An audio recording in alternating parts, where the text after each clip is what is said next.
Good evening, good evening. Okay, before we begin, if there's, I'll back off here, maybe, okay.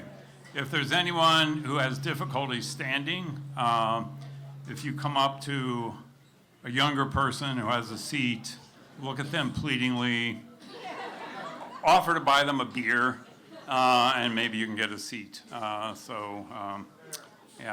see what you can work out there. Okay. So, welcome to the 2020 Great Durham Pun Championship. Yeah.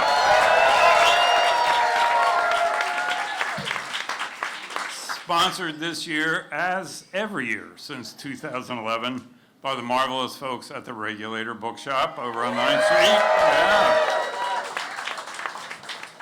Okay, my name is Tom Campbell. I'm the founder and organizer of this wild evening of pun and games.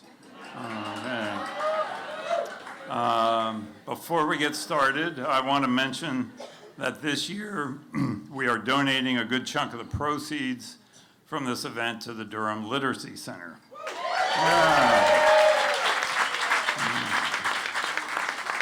Sounds like some of you know something about the Literacy Center. It's a community-based nonprofit that helps adults meet their life goals by offering learner-centered educational opportunities. Since 1985, the Durham Literacy Center has helped over 18,000 adults in the Durham area to get vital credentials such as high school equivalency diplomas and to improve their reading, writing, math, and English language skills. All this is made possible with the help of over 230 volunteers each year who provide instruction in small group and one-to-one settings. To learn more and to get involved, visit durhamliteracycenter.org or pick up some information at the table next to the front door there. And as an example of just how good the people at the Literacy Center are, I know of one young woman who recently advanced 4 grades in math in just 4 months of twice-a-week instruction at the Literacy Center.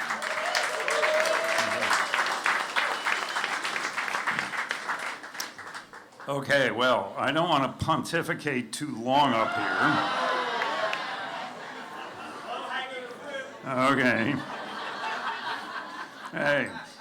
Okay, but I do want to mention that we have this new app, courtesy of our good friends in Iowa, that's going to help tabulate the results. And it's going to help tabulate the results of our contest tonight in record time. Hope you all brought your pillows. Okay. Now, without further ado, let me introduce the man who really makes this contest happen. Professor Emeritus of the practice of rhetoric at Duke University, holder of both a law degree and a PhD in English from Harvard University, a lifelong punster, and the best judge a pun contest could ever hope to have. Let's give a warm welcome to our judge, George Gopin.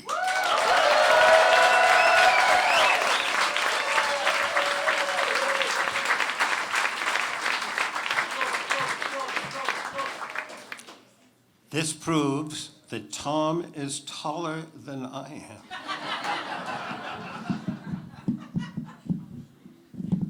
That's a little better now. I can't see a thing. Good evening. How wonderful to see you all here for our 9th annual. Already making plans for the 10th annual. We'll have to do something special. You must have noticed along the way how often just before someone comes out with a pun, they say, "No pun intended," when they really mean, "I fully intend this pun, otherwise I wouldn't have noticed it," And I'm embarrassed to be saying it because you think puns are the lowest form of humor, but I'm thrilled to have discovered it myself, so I'm covering all the bases. May I welcome you to an evening of pun intended.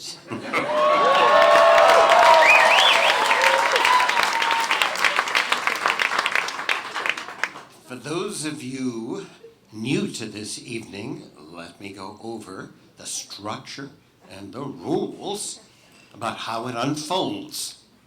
We have 24 contestants. Is that correct? We have 24 contestants. I've studied math a long time, and I know that is 2 times 12.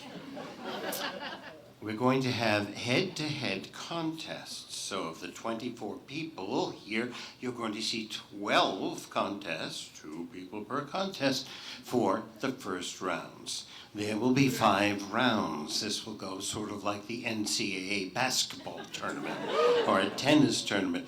The winners, the 12 winners in the first round, will play 6 matches in the second round. So at the end of the second round, we'll have 6 people. And then that happens again at the end of the third round. We have 3 people. We then have 1.5 match. No, it doesn't look like that. The fourth round, which is the semifinals, has all 3 of those people together. And the first one to flame out is gone, and the other 2 are round for round 5 with a different topic.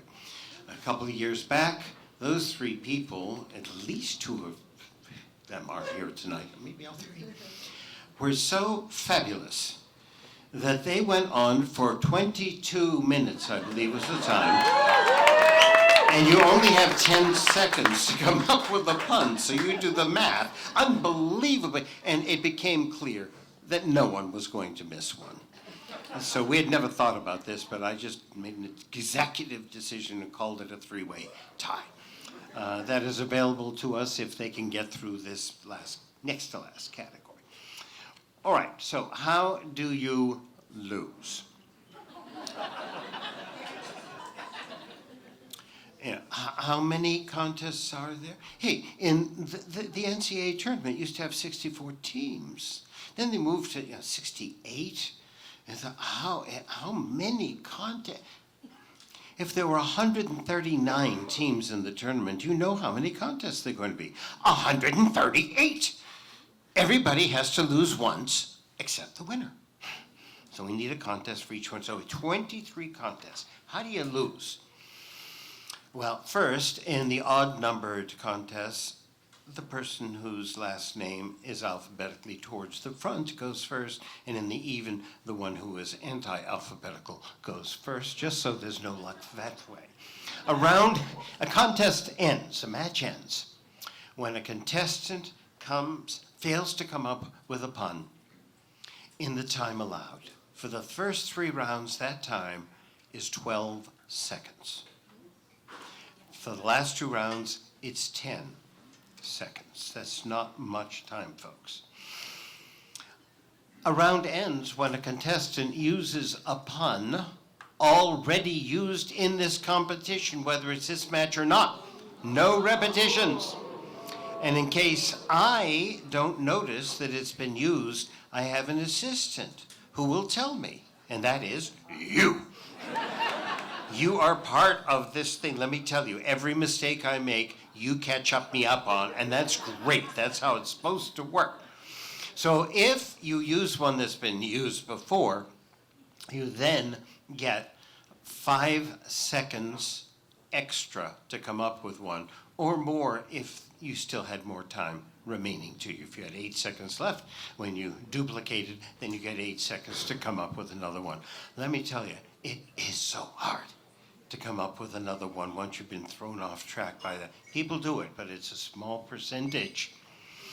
The same is the case for a contestant whose pun is rejected by the judge. He's a son of, by the judge, because it's either not a pun or not within the category. Okay? So, and again, if you do that as a contestant, you get another 5 seconds. to come up with something else. Now, if each contestant produces 10 viable results, we then close that match down, and we have a timekeeper.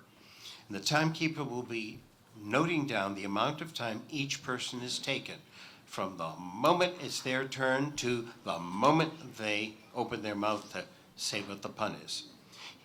Timekeeper will add up those 10 times for both, and the lower time wins, unless the times are within 5 seconds of each other. Because, we don't want him, being sloppy, And in that case, it's up to you, and I'll ask for applause on either side. That's just wonderful, and do your job well. I do not want any split votes from you, because then I have to make the decision, and that's really unpleasant. I will judge which applause is larger, and that person wins. Okay. Restrictions. No pun is allowed to be racist. No pun is allowed to be overtly offensive or venomous. We want wit, not venom. Blueness is tolerated if it falls short of being offensive or venomous. But it should be recognized that the double entendre generally goes innuendo and not the author. Some of these I've done every single year in the same speech, so you just go. In all rulings, the judge must remain open-minded, or in my case, Gopin-minded. I mean, with a name like Gopin, you've got to, do this for a living. The winner will be declared Punster of the Year, P-O-T-Y, Potty. All those who are impressed by this year's top performances are urged to train rigorously for next year, by which time they should be sufficiently potty trained. Yes, of course you got that. I held down the branch so that the fruit remained low. We have prizes for the last 3, for the people who make it to round 4. They have already been selected and purchased by my colleague and friend, Tom Campbell. And there are a number of prizes. And I would say we have in store for the winners a cornucopia of pleasures. Our motto is pun one, pun all. And wishing you au bon pun. We will begin with the first 2 contestants. They will be announced by Tom. They will come up here. Tom will tell me which one's going first. I will announce the category.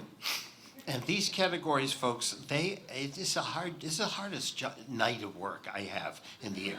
First of all, I got to hear them. That's hard. I'm getting old. Second, I've got to be able to judge in just a moment whether it is a pun and whether it's on the topic and whether or not it's been said before, and that's where you come in to help me. And I've got to do all that before the other person opens up their mouth and makes me do it all over again. So I work hard here. These categories are difficult to choose because they're going to be broad enough so there can be a number of possibilities, and narrow enough so the possibilities aren't so easy that there's no challenge.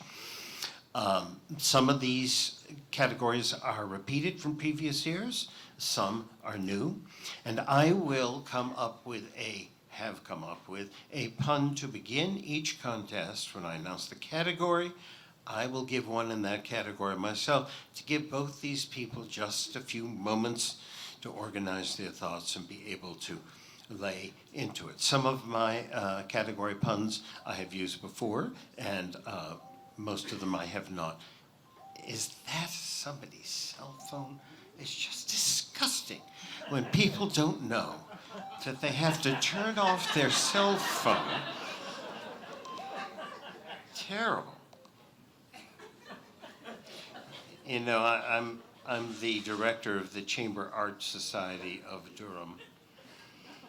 And one of my jobs in introducing every single concert is to tell people to turn off their cell phones. So it is appropriate that I've forgotten to do it myself. Okay, Tom, who are our first contestants?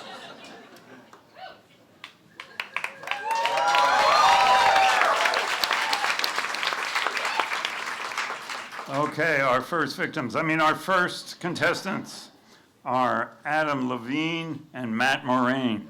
Okay. Now, I've asked each of these contestants to send me information about themselves. I asked for height, weight, occupation, and a nickname that they're going to be competing under. So when I read these out, I'm not dissing these people. This is what they sent me. Okay, just want to make sure. So Adam Levine his height is a few inches short of a fathom. His weight on the moon would be about 27 pounds. His occupation is mathematician and sexiest man alive emeritus. And his nickname is the Mobius Stripper. Okay.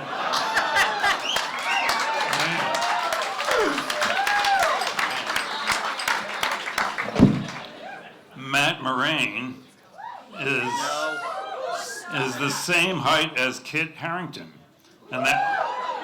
and that's where the resemblance stops. Matt weighs in tonight at How Very Dare You. Matt comes to us from Red Hat and is competing tonight as, quote, the guy who wishes he looked more like Kit Harington.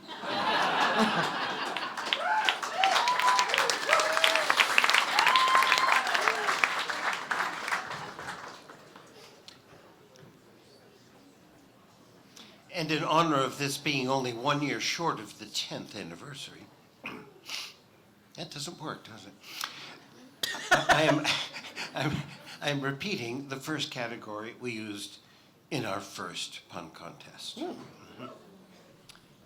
Intellectually challenging. They may both fail to get one here. First category is fruits and vegetables. Some puns are so corny that they're absolutely amazing.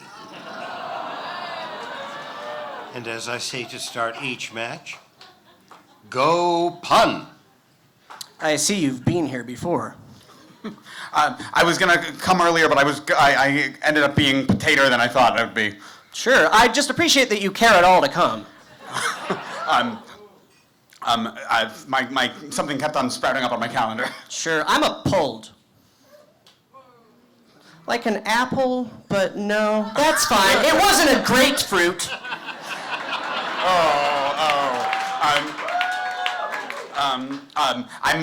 I really hope that I don't have to brush sprout off. Aren't you glad I didn't rely on a boring old joke?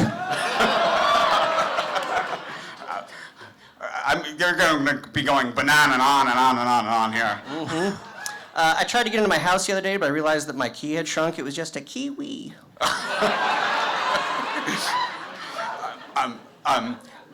Good night, tomato. Mm-hmm. I like to go to the countertop store and do a close-up magic. You can see me palm a granite. Dumb joke.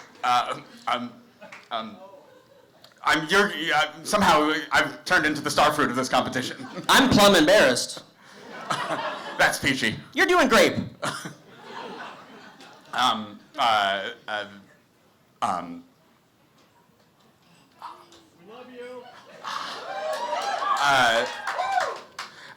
Let us come up with something new to hear. Yeah! Don't we make quite a pair? I want to thank all of Cucumber for coming here. That is real trick. I gotta check my honey-do list. Yep, okay. I had some friends who were planning their wedding, and they were dealing with stress from their parents, but they can't elope. Ah, yeah. My 4-year-old nephew tried for a definition of one of those, and he said, "What are melon?" Because he's bad at words. Sorry. 10 each.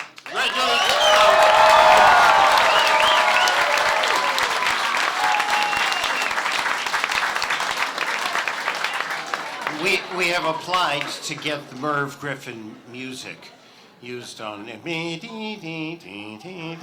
while we wait for the adding up of the times. But it was too expensive. With the competition or just Matt, Matt Moraine advances to the next round.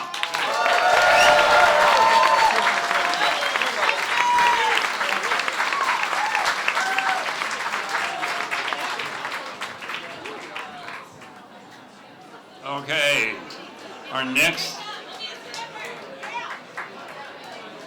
posters are Robert Morehard and Brandon Irvin.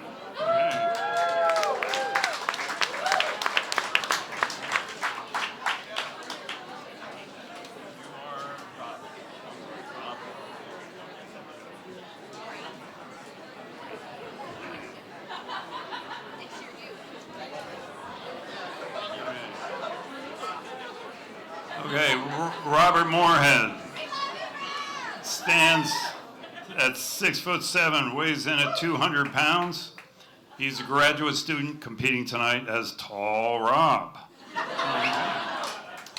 Brandon Irvin is a very brave guy.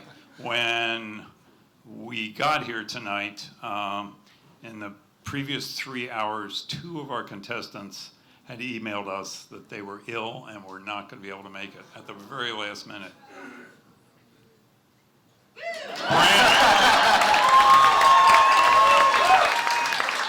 Brandon volunteered to come up here on stage. So he's standing very tall. And he weighs a substantial amount. I don't know about his occupation, but nor his nickname, but we're glad he's here. Okay.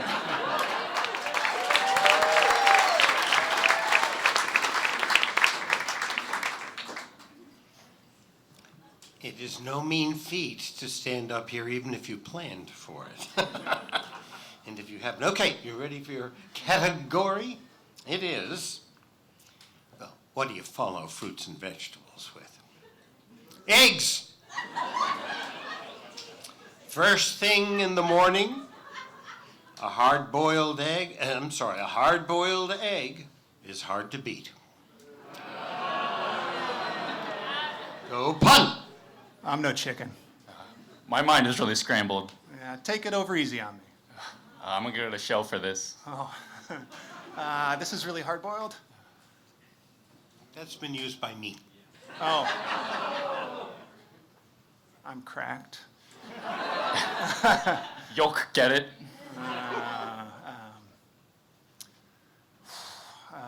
Let's see. This is not as hard as I thought it was. It's actually over medium.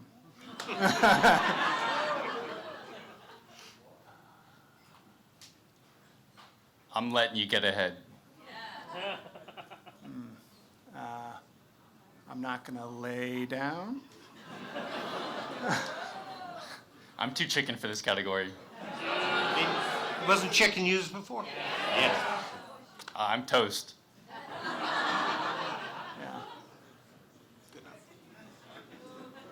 Yeah. You really had me handled.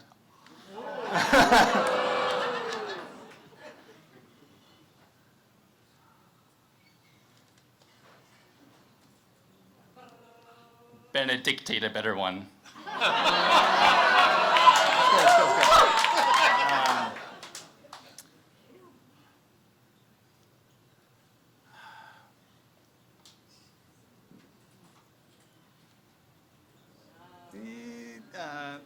That's time.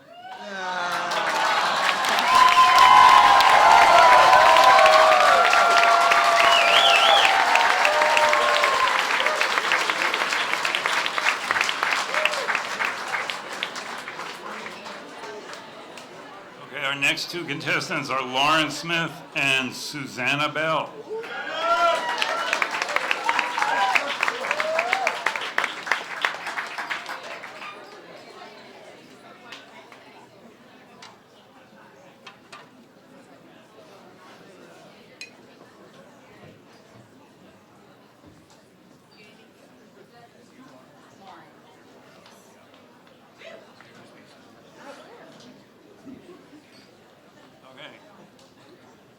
Lauren Smith, standing at 5'10" and carrying the weight of the world on her shoulders. Yeah.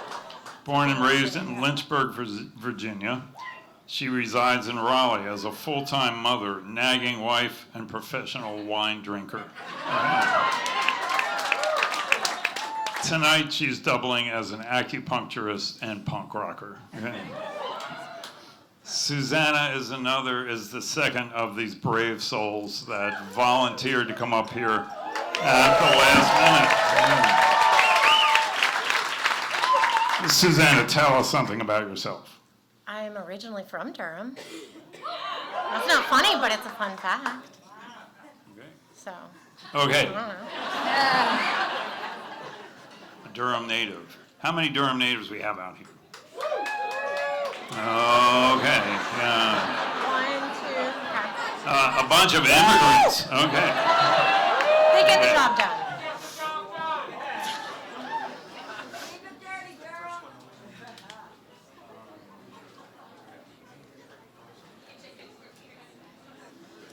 Welcome. Thank you. Thank you. Thank you so much. My pleasure. Very brave of you. Oh, very foolish of you. Is there someone here who can help this lady? I mean, I got a seat, Very so nice. I feel like a winner. no, I mean being so foolhardy as to actually come. Thank you very much. This is wonderful. Your category. Anything that is red. That's R-E-D. Don't be punning on R-E-A-D. Anything that is red. And then there was the strictly monochromatic painter, who always took a great deal of time and trouble beginning the day's painting. From his painter's palette, he carefully removed the browns and then the purples, the blues and then the greens, the yellows and then the oranges. Finally, he was ready. Go pun. You know, you're just the apple of my eye. Well, I don't drink that much. It's just my rosacea. But, I mean, I don't mean to whine, but you're just gonna kill me here, I think. Isn't it past your red time? I could, I'm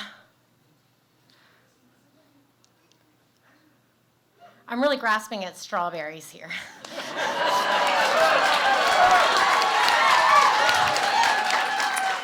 That's what she read. Or is red already used? You're red. Come on, people. Okay, I'm allowed. I'm just glad the weather was nice today and that we didn't have any rainbow. A rainbow has red. No, you don't like that one? I think it's too many colors. Try Okay, again. okay. You know,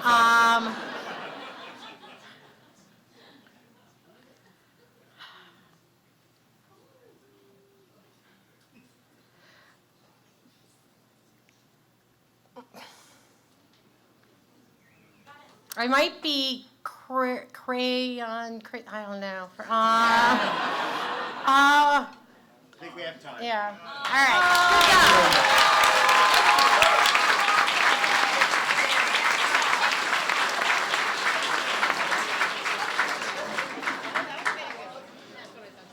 This good lady will sit here for the next hour and a half with red puns coming into her head. Next. Next, Logan Shoup and Will Savory.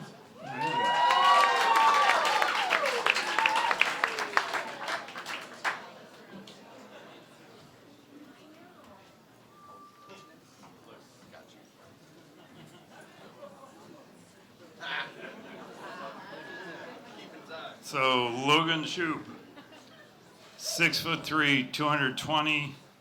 He left the line for his occupation blank. I think there was something mentioned about if he told me that, he'd have to kill me. So we're going to let that go, okay?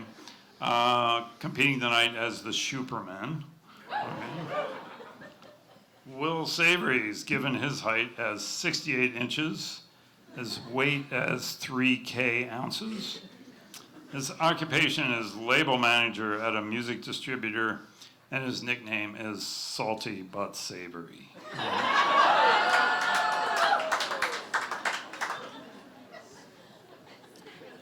Welcome. Your category, and you'll notice that some of these categories have been paired. Just in case you didn't pick it up from this, I thought I'd point it out to you beforehand. Anything that is yellow. If any of the puns offered in this category are really atrocious, I want the whole audience to yell, "Oh!" I said, not, oh, no. Thank you. Thank you for correcting. Good for you. Try it again. Now you're in. Go pun. Duck! You're not my son.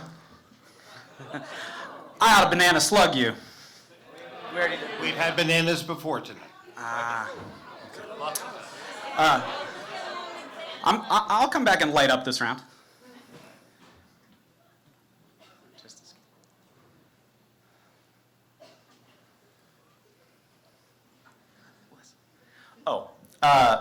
I really prefer a blonde ale. This joke is a lemon.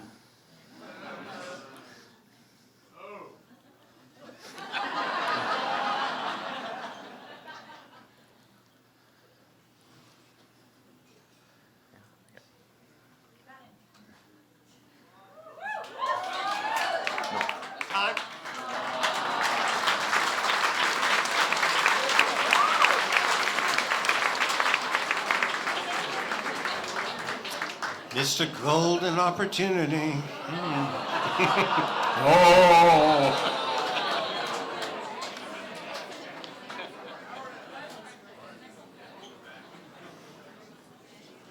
Okay, next up are Cameron Gaunt and Tatiana Rubo.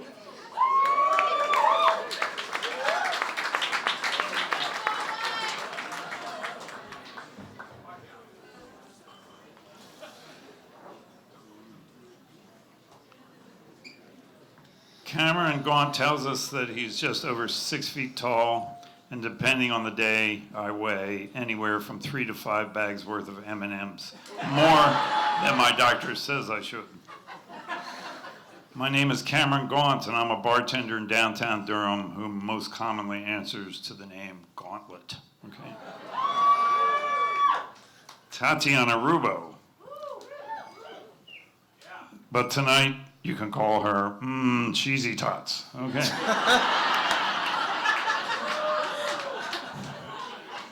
Okay. She's 5'5" and still weighing the pros and cons of entering a pun contest.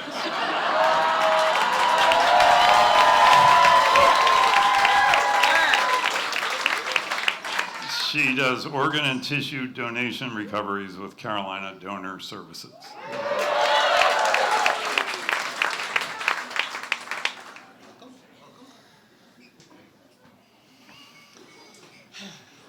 Your category is restaurants. You would think that President Trump should switch his allegiance from McDonald's to Burger King, being as he is so enamored of Whoppers. That's the last one tonight, Fex. That's the last one. Go pun. Serve her. I barely even know her. I think we're really gonna have to raise the bar on this one. If you wanted a good pun for me, you're really gonna have to wait.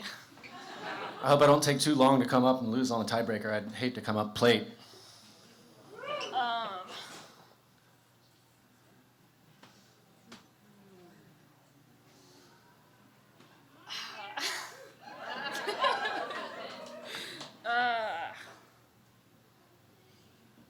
I got nothing.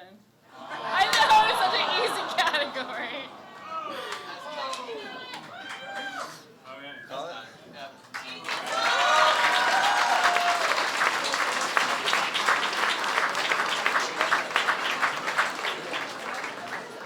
It does remind me of an incident from about 4 years ago where the category was bodies of water, and the person on my right tried to get the sixth pun and tried and said, with about 3 seconds left, said, I got nothing.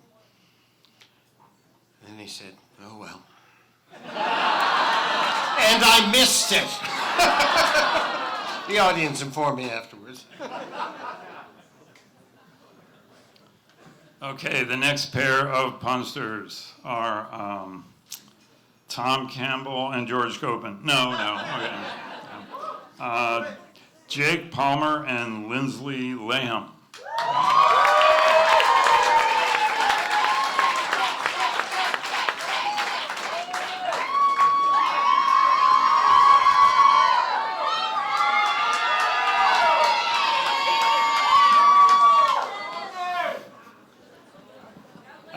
Do you know those people? No. I bought him tickets. Okay. Okay. And beer, I'll bet. Okay. Jake Palmer, 6'2", 5 pounds of pure muscle on a 170-pound frame. He is a code whisperer who goes by the nickname the Capoed Crusader, a guitar hero who makes his opponents fret.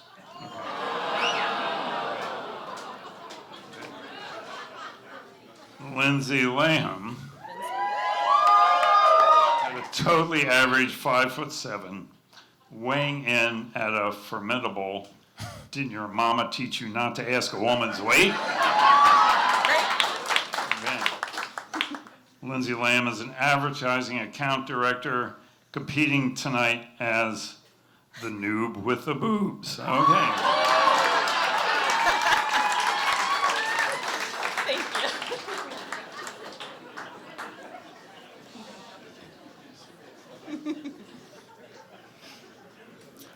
Your category. Shopping centers and including the names of stores. You know, once you've seen one shopping center, you've seen them all. Oh. Go, Putt. I really need some clarity right now. I'm looking forward to some verbal Sbarro. I'm really glad I have my fans in my court, my food court. There's not much of a gap between our fans then. This is all kind of turning into a banana republic. I don't really feel comfortable. Well, don't worry, because I invited the old Navy right here.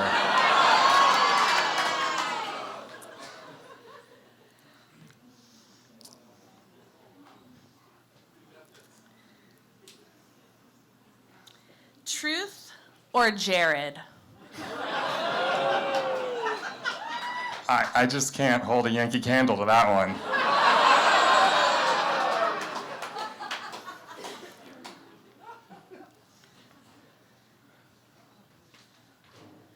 I really wish that up here I had more of my J. Crew. Did everyone register to vote? I saw the GNC is back there.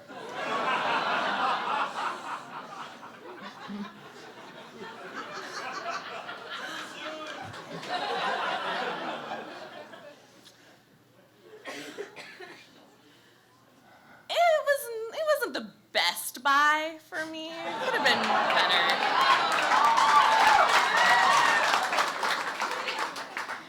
Did you grow up on a farm? Because that was really a Barnes and Noble effort.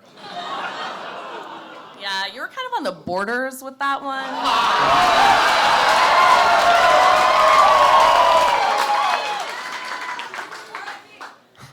R.I.P.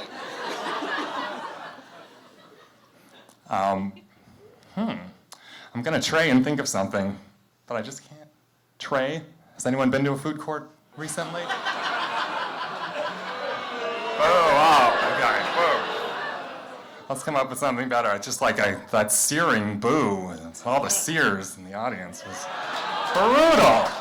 I think you need to be chopped. Oh, that was emaciating.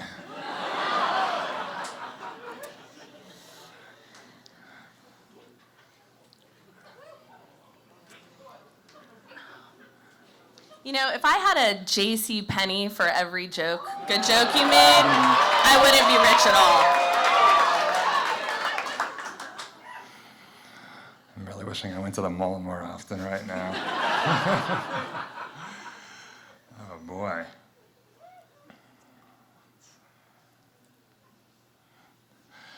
I really hibachied this one. I don't know. Well, I hope we live to tell the retail.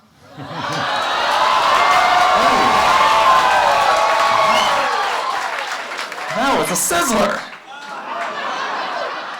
That's 10.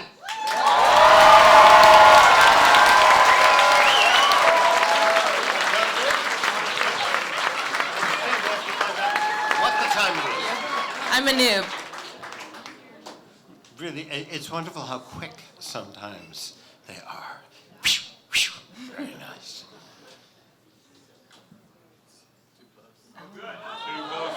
Too close to call. New category.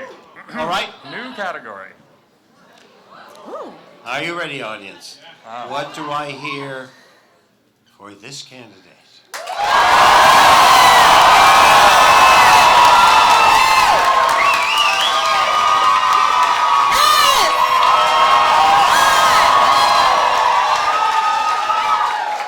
And what do I hear for this candidate?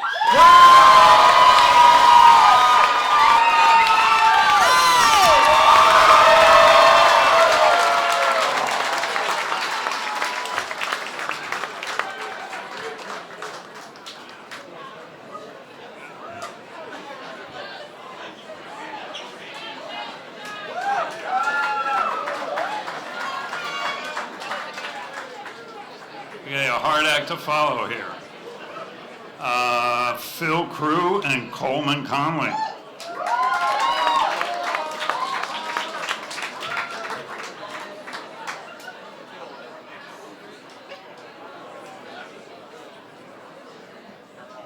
Coleman. Phil Crew, 153 centimeters high, 3,184 ounces. Phil also left the line for his occupation blank, but he's competing tonight as the sarcastic slob. Okay. Coleman Conley claims to be 5'11" and weighs 12 stone. His job is a statistician, and he's competing tonight as Mohammed Conley. Okay.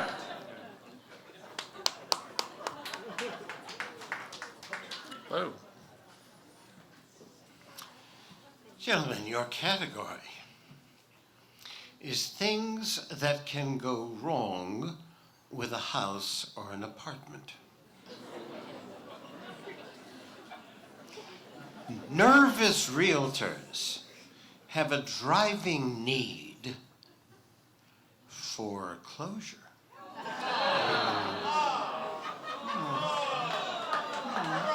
It's a little bit better than you think, but not very good. Go Pun! Oh man, it's already a little too heated in here for me. If I win, I'm going to call my rent. My parents' rent. Yeah. I don't know. That might have been a little late. I'm not sure. You're kind of off base. I'm not sure what that base meant. Yeah, I think I'm about to spring a leak here. I can stop punning whenever I want to. I'm not an addict.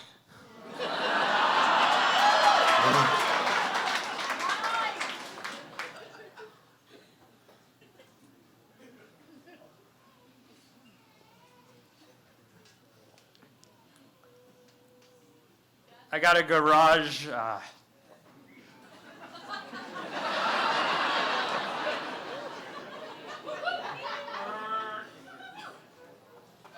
That's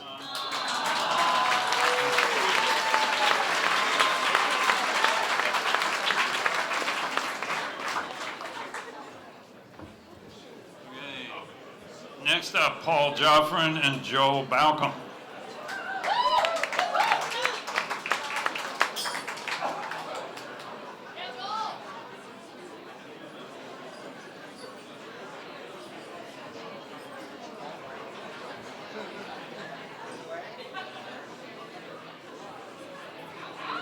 Paul.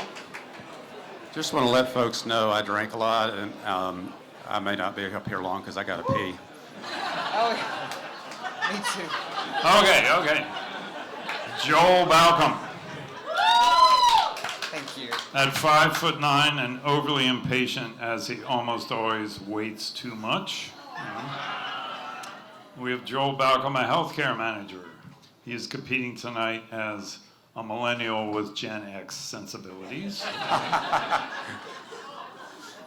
Paul Joffrin, 5 feet and a flask of inches, carrying enough weight to weary gravity. Paul is a social worker with older adults competing tonight as a little alliteration. Okay.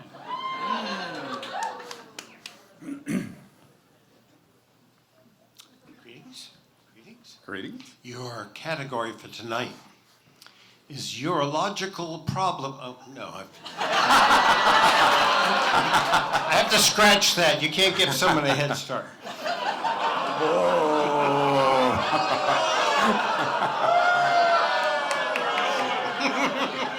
You're on the ball. And that was just now. I mean, I didn't think that. Yeah. Your category is things delightful or burdensome that come from owning a car. So you work real hard for a real long time and make enough money to be invited to the fanciest parties, at one of which you drink far too much but refuse to let someone else drive you home. On the way, you lose control of the car and it smashes into the steel post of a traffic sign. This better be good, it's long. And that's how you learn how the Mercedes bends. Go Pun! So tired today, I'm really out of gas. Oh, man, this category has me exhausted. I'm just muffler over that. Wheelie?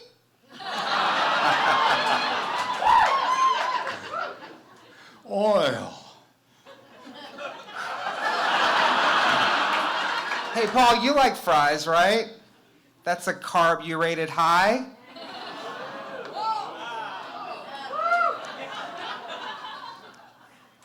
I'm gonna dash board right back to you. Nah, don't worry, I'm on a break.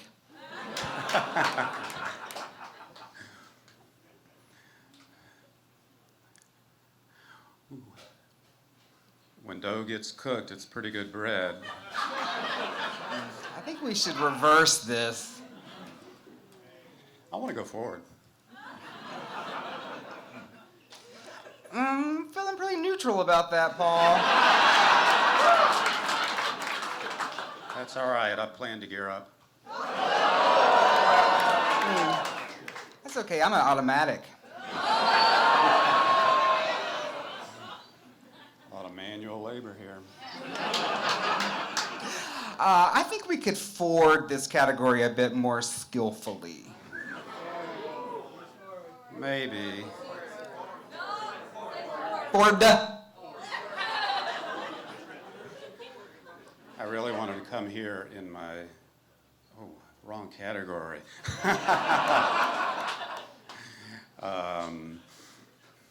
Can drive you nuts. Oh, yeah. Well, after this, I'm just going to go home and get drunk.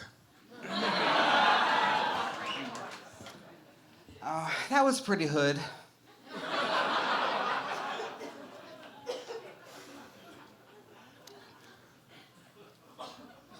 A win shields one from shame.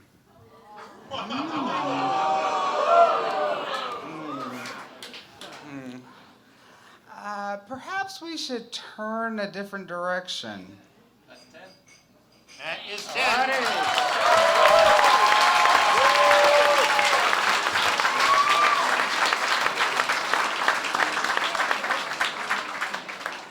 Okay, our timekeeper says that Joel Balcon is the winner.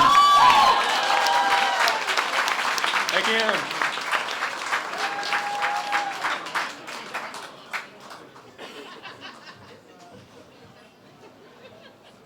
Okay, our next contestants, Elizabeth Schulman and Jess Brandy. Okay.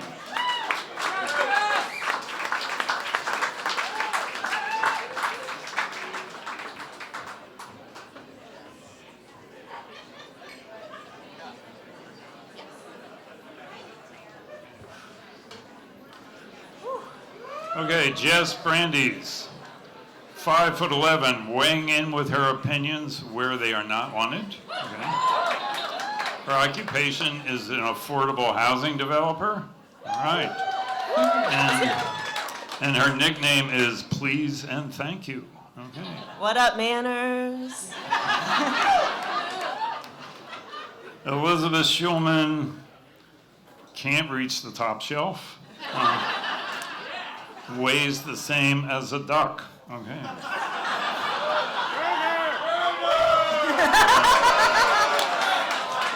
All right. She is the North Carolina Collection Librarian at the Durham County Library. And she is competing tonight as the small brarian. In case you're wondering when Maine opens, it's in April because right now shift happens.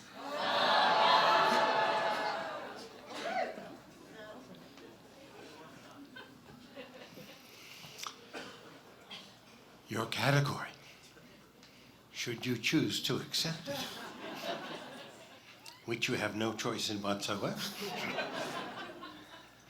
Things you wear on your feet or your head. It's kind of the high and low of it. You see, there was this unhinged guy, you see, who had this unconquerable compulsion to steal any pair of flip-flops he could find that were not at that moment being worn. He was known in the tri-state area, wait for it, as the kleptomaniac.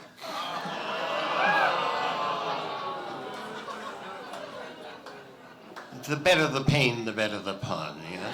Go pun! I think I'm in the thong category. This category is hard as heels.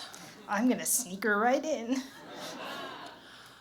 I'm just gonna slip her on out. I'm gonna give you the boot.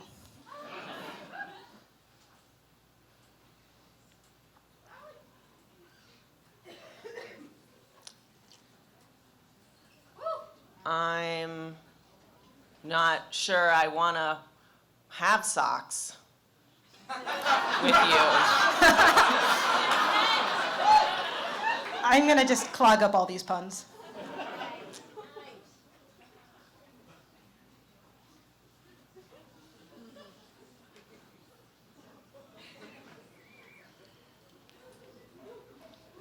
Why did you let Jimmy choose this category? I think I'm just gonna put my thinking cap on right now. I'm just gonna mark Jacobs this one down as difficult.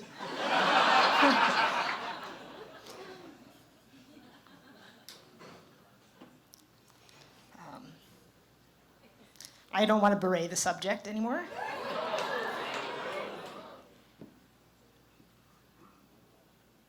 I'm glad I chocoed this out. I find this less than a healing. Heal? Oh. Oh, I guess I don't have a soul then.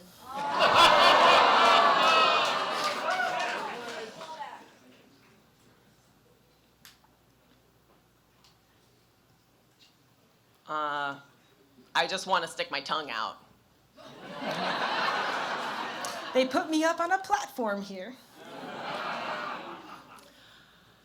I could really use just getting on out of this lace. Shoelace? I guess it's all tied up then.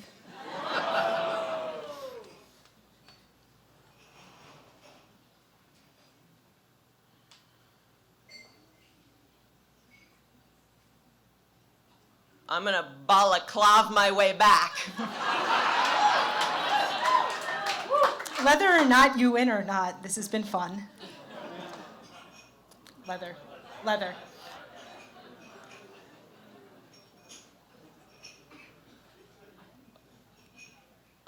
On bonnet, I think you're winning. That's 10.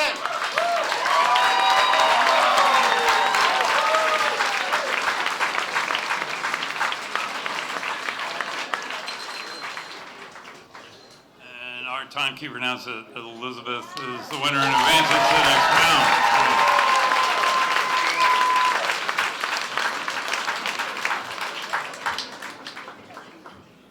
Okay. Next contestants, Drew Getman and Michael Friedman.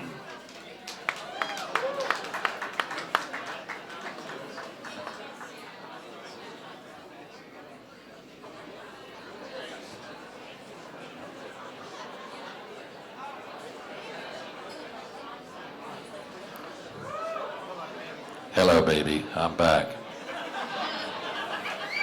Okay, Drew Getman at almost 6 feet tall and almost the shape of a circle. Drew Getman is a high school math teacher. And as such, he is competing tonight as the punster of pie. Not as another Batman villain, but to bring a sense of well-roundedness to this competition. Okay. Michael Friedman, at just the right height to compete in a pun championship, weighing in a lot with his words. We have Michael A. Friedman, who doesn't play hoops, but does work at a grocery store with baskets. He is competing tonight as the Michael A. Friedman Master. Okay, M-A-F. Not MF.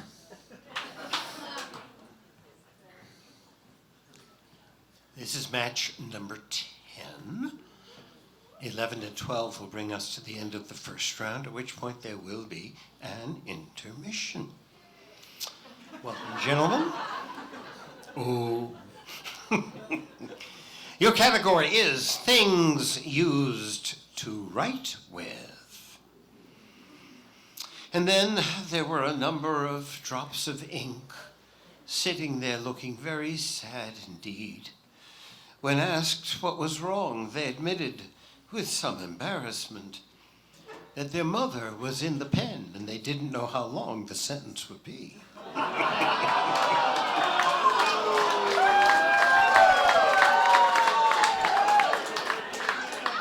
You got to admire a double one, no matter how bad it is. You know. Go pun! I'm gonna open with this one. I think I may draw, well, I guess I'm not drawing the first blood, am I? No, the category is things used to write with. Blood? Oh, you said blood, sorry. I got caught up on your draw. Thank you.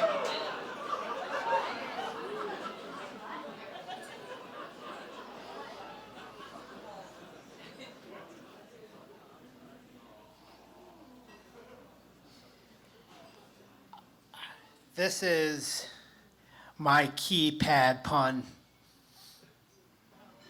Keyboard pun. My key pun. It's not that pen silly. Pen silly. Pencil. Pencil.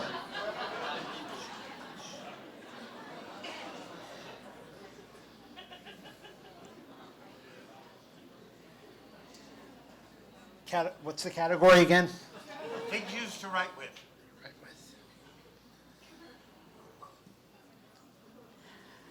I'm going to have to consult with my team. You ought to use pen. Pencil. Pencil. Oh.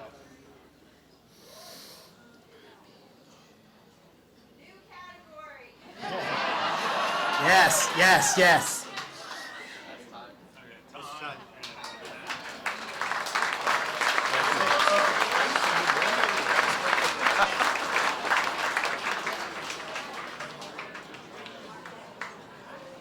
Okay, next up are Hinda Lind and Tim Rosenberg.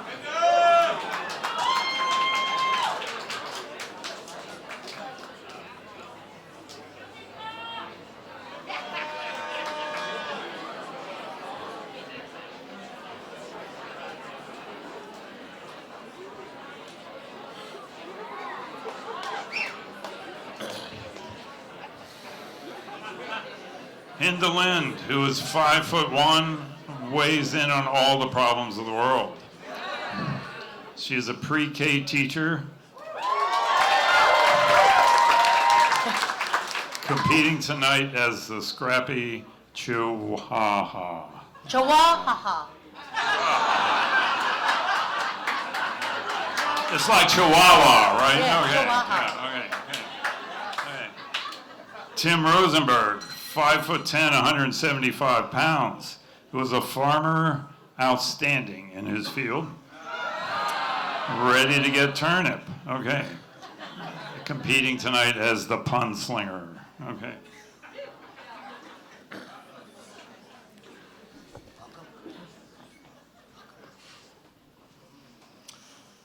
Your category is dentists, dentistry, and teeth. Go ahead, you know the drill. I always go to the dentist at Tooth Hurty. I didn't pick it. Well, when I go to the dentist, I like to chew on some gum. I don't want to floss here, so.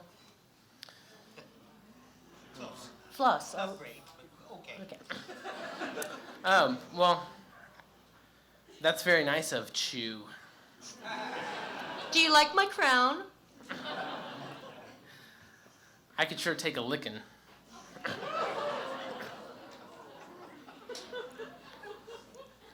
Hey, did you meet my friend Enam Mel? Mel. Well, with a pun that great, it deserves a plaque. We'll get to the root of the matter.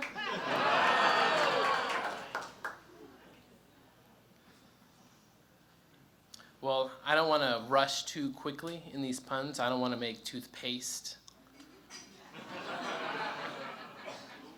Well, I have to pull this one out. Well, beside your plaque, maybe you deserve a family crest to go along with it.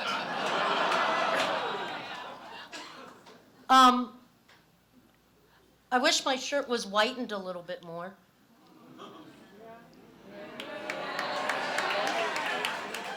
Well, with a pun that strong, it probably outweighs my arm and hammer.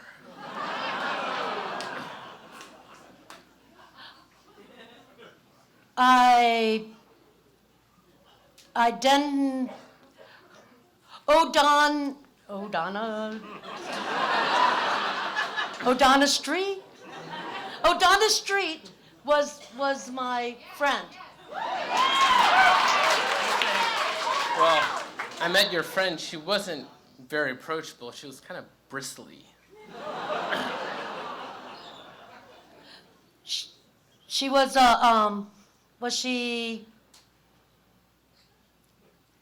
she a cab? Wait, did she have a calf ET? Did she have a calf NT? Just barely a second. Well, with puns these quick, you're off to the braces.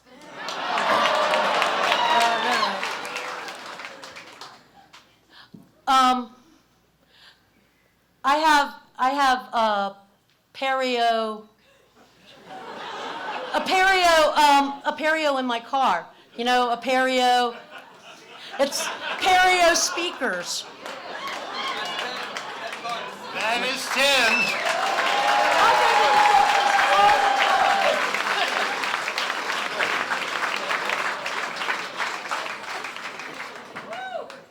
Okay, and our timekeeper tells me that Tim Rosenberg advances.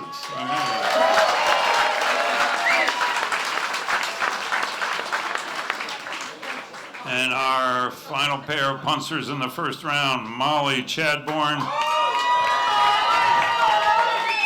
and Daniel Duncan. Yeah.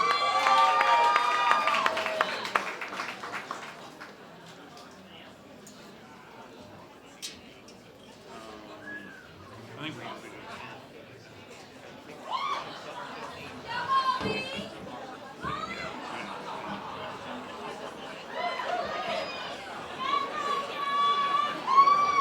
I can't see anything. Okay.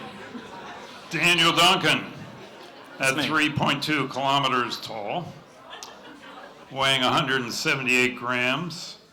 Daniel Duncan is a networking engineer who doesn't understand the metric system.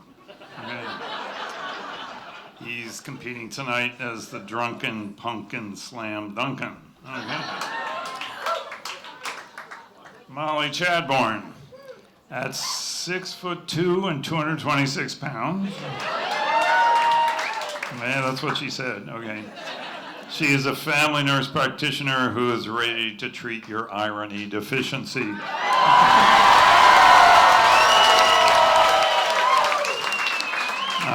She's competing tonight as Evander Mollyfield. All right.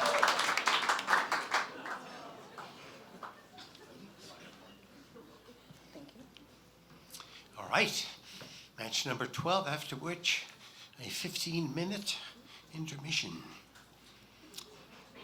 Your topic is the Olympics, summer or winter? The Olympics go on so long that you could get bored of the rings. After that magnificent pun, it should all be downhill from here. Go pun! I may really just skate by here. Is it golden here? That was kind of revolting.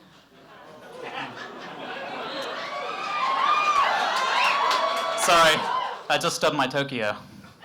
I know I might go off on a land tangent here. My phone doesn't have a signal because of all the Sprint. That was feeling a little bit meddle. Let me relay a message to you real quick. I might just try to do a bobsled past this here, or bobsled me in here. Yeah, that was it was.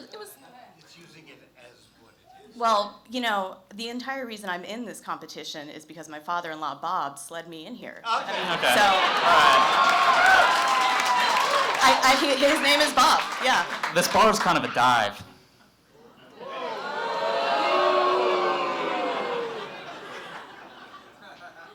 I might have to make an inscurry into that. Let me give you some freestyle advice.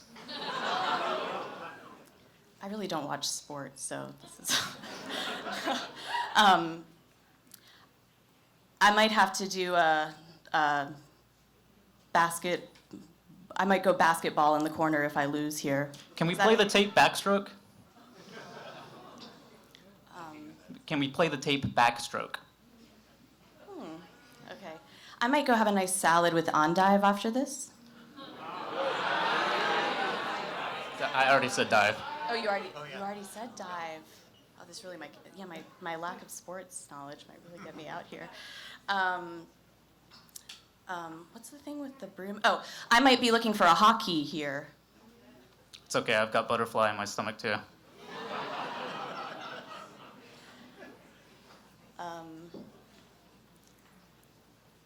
I'm kind of the runt of the pun competition right now.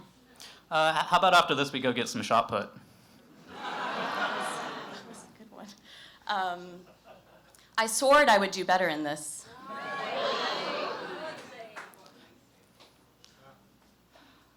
Javelin, and one more round. I think we're gonna finish this. That's 10.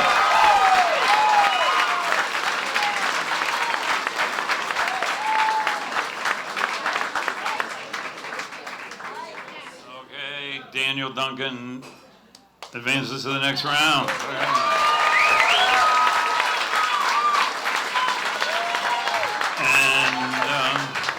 Okay, we'll now do a 15-minute break. I think there's somebody at the bar that can help people. Okay.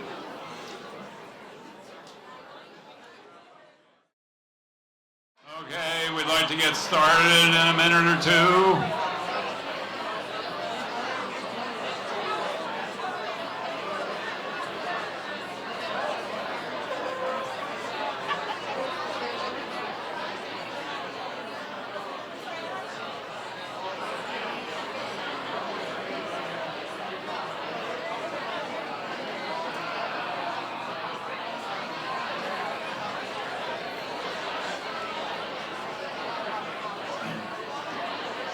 Okay, hello. Welcome back. And just to let everyone know, we will not be giving any updates on the State of the Onion address. Okay. Okay. So, our round of 6 contests here starts out with Matt Moraine and Robert Morehard.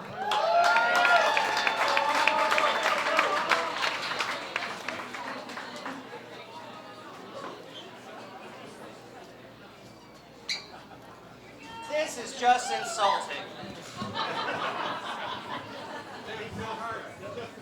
I get it. Together, you and I average out to a person. Welcome back.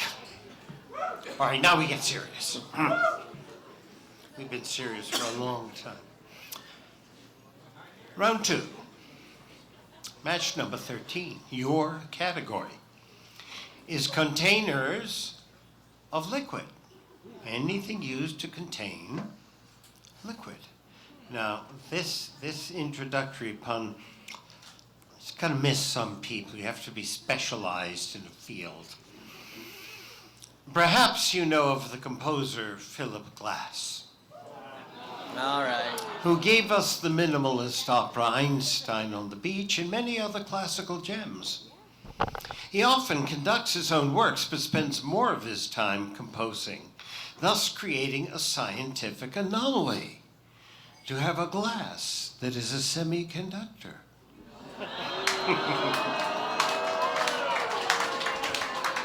Go Pun! I'm just glad that we're doing this vis to vis. Volume got a very good one. I can never tell if humans do this better or a bottle. I got a real beaker here. You're a juggernaut. No, geniuses stick to their jokes. Sure. You know what my favorite animal is at the glass zoo? The carafe.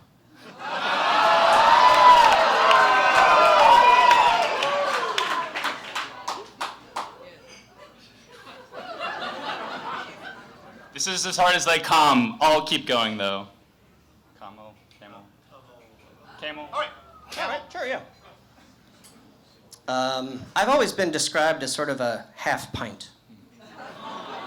I don't want to pontificate on this too much. I can see you took your shot.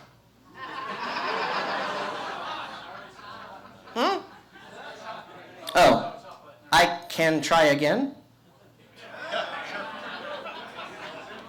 You're really milking it here. Milk has water in it. Do you hear that bell? Oh, no? A liquid, a container of liquid. Okay. I'm really leadering the stage with bad ones here. Do you hear that bell? Goes bing bong.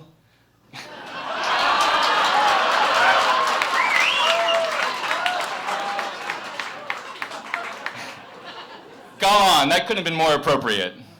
Here's a bladder one.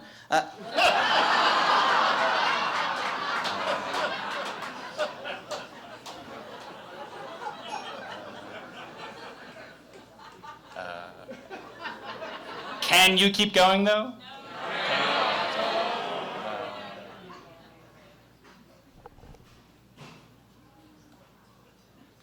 Or I'll keep going. Oral, mouth. No. We're really pulling it up here. Yeah. My favorite radio show when I was a kid had this guy named Tom. He really loved for Tom Collins to, it's a type of glass. It's a type of drink if you try hard enough.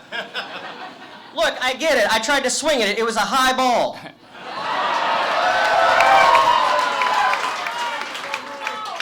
I see what you mean there.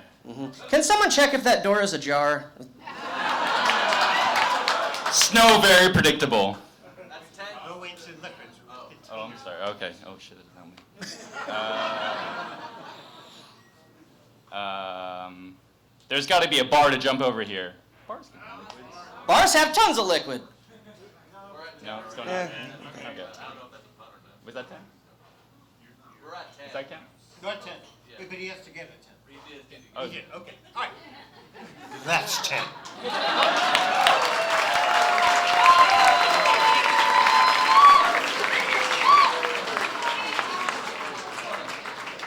Okay, Matt Marine advances. Next up are Lauren Smith and Will Savory.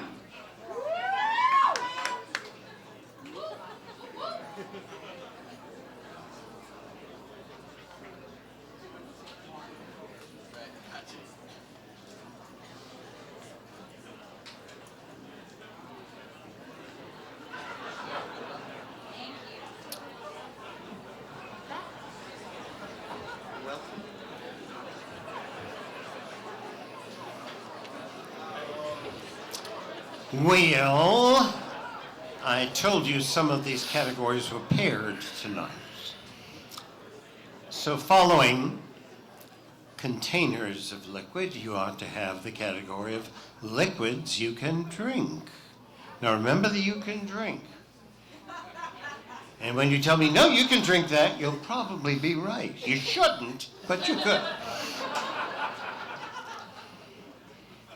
You drink enough of anything that contains alcohol, and you can eventually plunge into a state of great longing. Get licorice enough, and you'll find that absinthe makes the heart grow fonder. Go, Pun! I really wish I could grow a beard. What are you talking about? Vodka. I'm sorry, I did not mean to say that. It's because I've always not been Catholic. I've been a Juice. We're going to milk this one. Why are you always whining? I'm going to kill a person who doesn't think this is a good joke. For generations to come.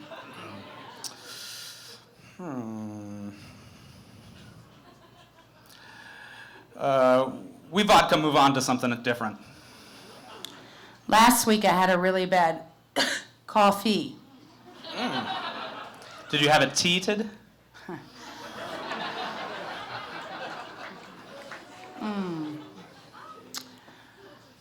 Do you think OJ really did it?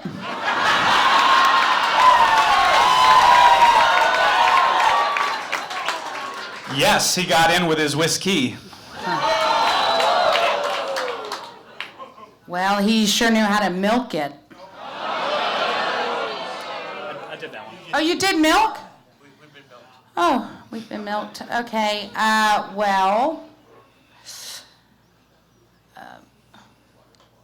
used to have red hair. I was a ginger with ale.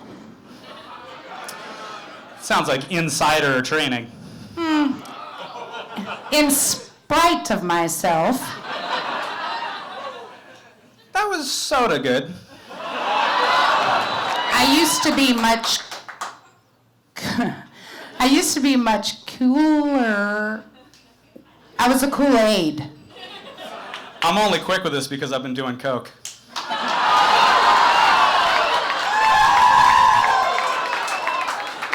Well, That sounds like a mountain I do not want to do.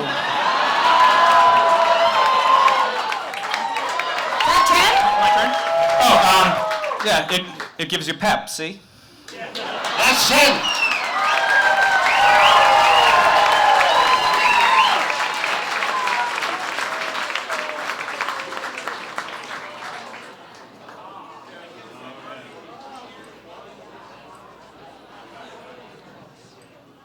Too close to call.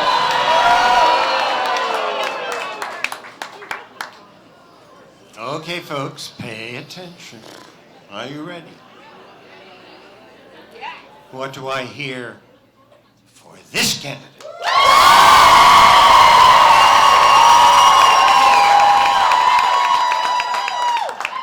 And what do I hear for this candidate?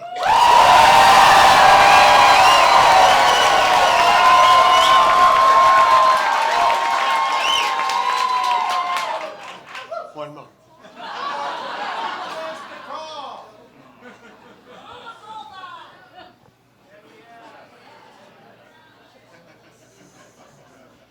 Well, one of us thinks it's her and one of us thinks it's him.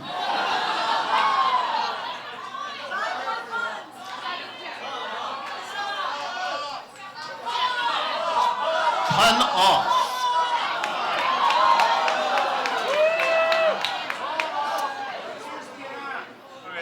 Use the app.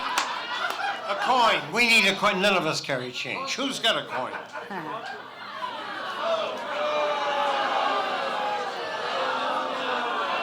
Heads? Tails?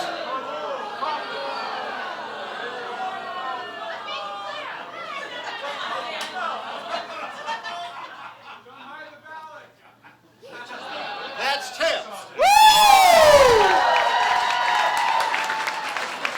They don't come any closer.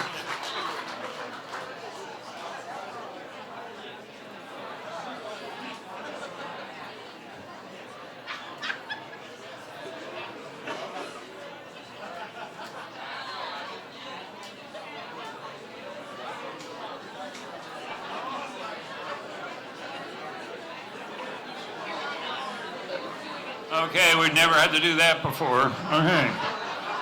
Cameron Gaunt and Lindsey Lamb.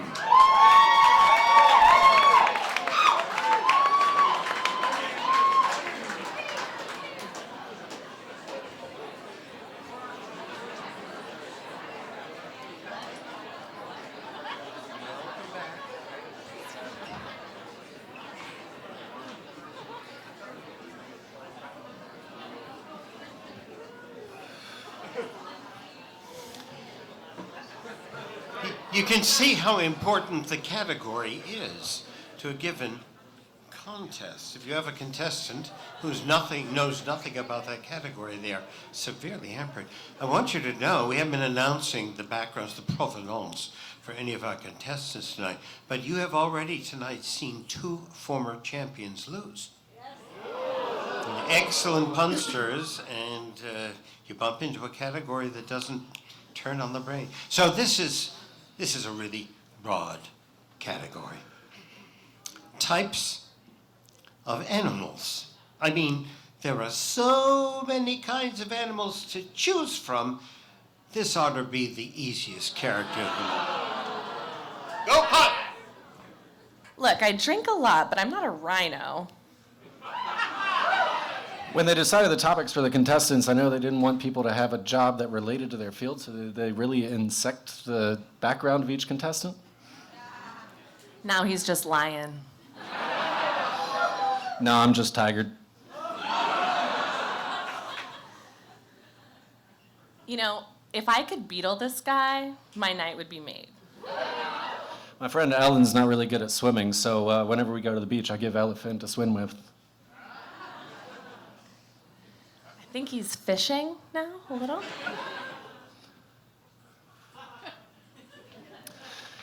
Doggone it.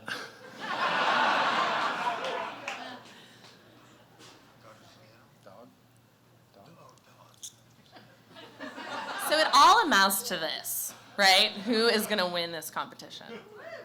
What'd you say? It all amounts to this. Oh, it all amounts to this.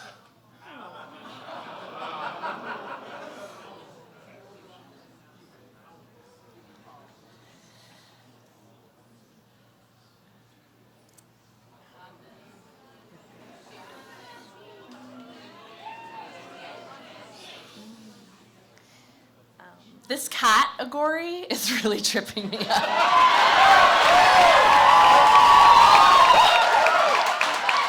It's getting really close. I was really starting to feel the bird.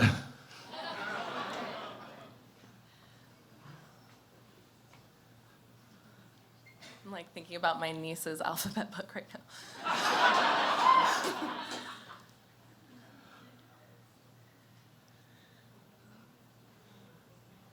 It's really hard to swallow when I don't get the exact one that I want. If you can't afford to buy your drinks at the end of the night, I'll pick up your bill.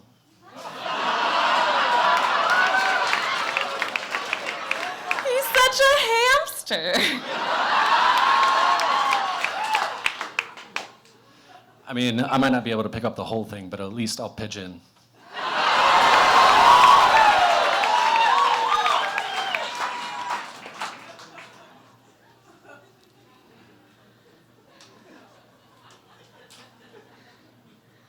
I really wish next time we could pick a better category. I don't know if there are regions for pun competitions like this, but if you don't make it in this one, I'm sure another league will pick you up.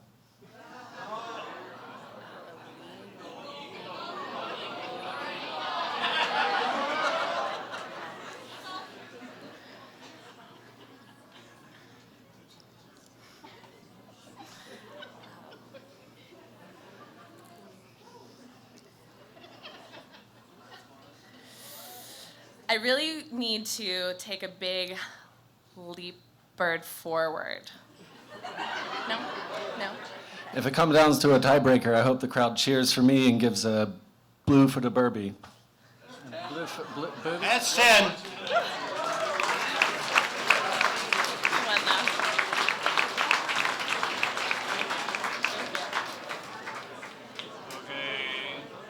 Cameron advances to the next round. And next up are Phil Crew and Joel Balcom.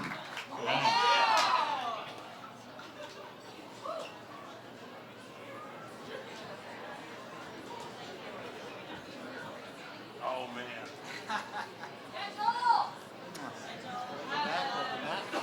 I need you guys first.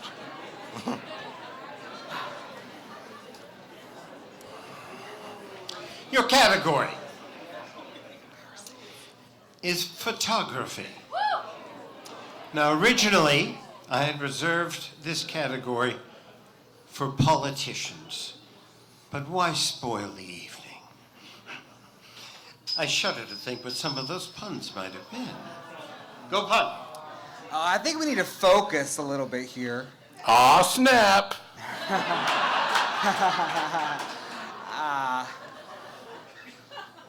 Could you lens me a joke?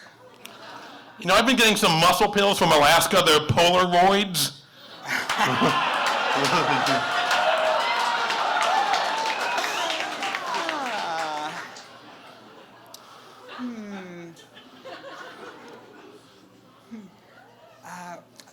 I'm gonna be done in a flash. Did I already say that? Oh, thank God. All right. I really think I'm starting to develop nicely. Yeah. Let's take Phil to a dark room. Oh, I think you're just phoning it in now. Oh, I'm not sure if I should telescope a friend.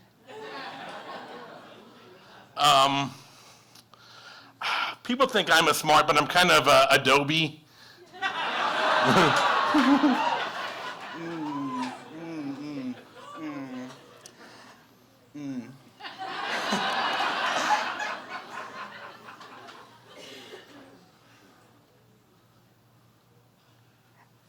Instagram? I have no idea. Picture. words. Yeah.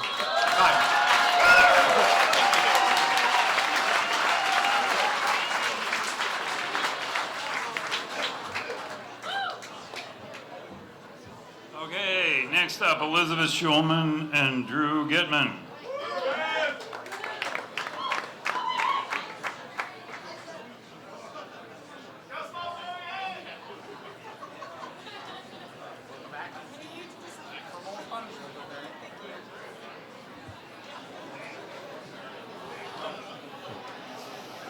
Our 17th match and the next to last in round 2. The category is air travel. Air travel. There are some people who have such a serious fear of flying that they can become airsick just waiting at the gate for the plane to board. That's very serious. It's called a terminal illness. Go punt. I'm just gonna wing it up here. I'm feeling a little flighty myself. I think we can all be united by this category. That was kind of plain, don't you think? I'm gonna nail the landing on this one. When I get through with tonight, I'm going to jet. I think this round's starting to take off. Yeah, but it's the landing I'm worried about. I did landing. I said landing. She said what? I said landing. Oh, okay. Oh, well, I guess that one crashed. I think you'd say we're all American here, most of us.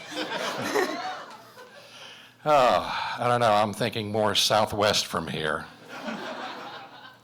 We can also go northwest. I don't know. Old airlines. Yeah, I'm running out of airlines, but there's always the gear. I'm trying to gear up for the next one. Yeah. I'm gonna fly down to the Delta on this one. I think I might just nose ahead of you on that one. Yep.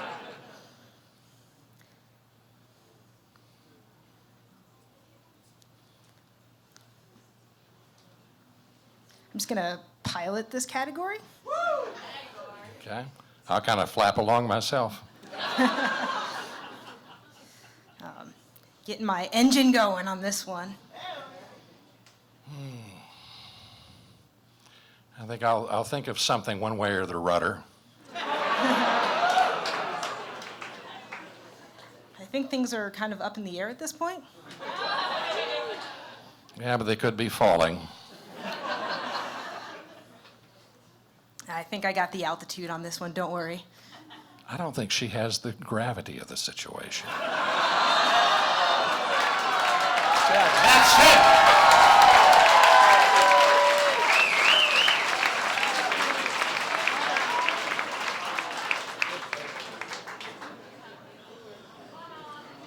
I think we're gonna be too close to call.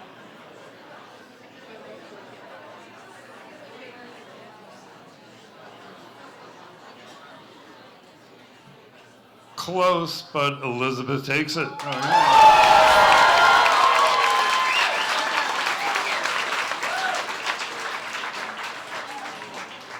Our last pair in this round, Tim Rosenberg and Daniel Duncan.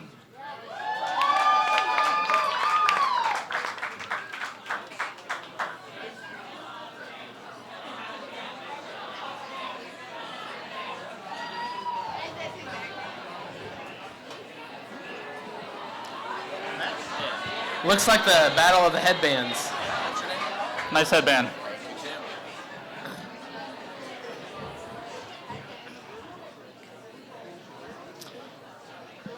And for the last match of round 2. See, Shakespeare was expert in this.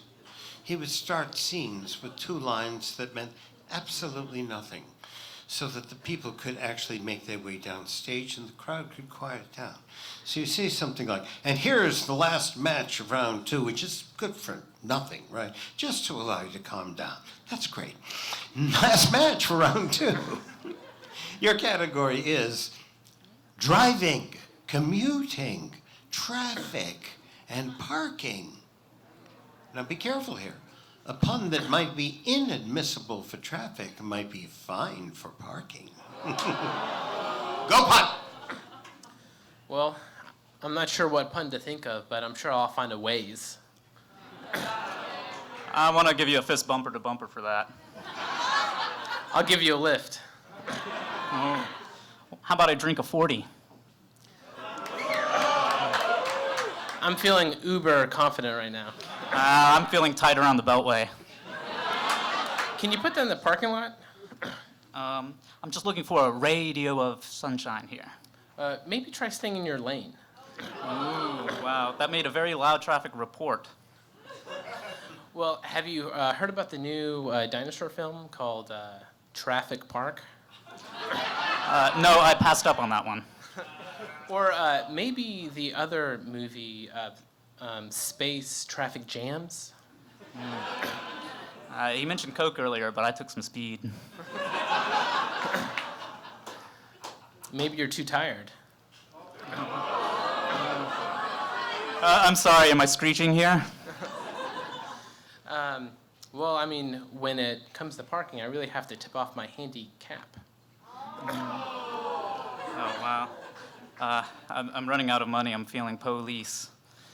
You know, when it comes to parking, finding a convenient parking spot really means a lot to me. Oh, man. I'm kind of behind here. I feel like I'm playing with the handicap spot.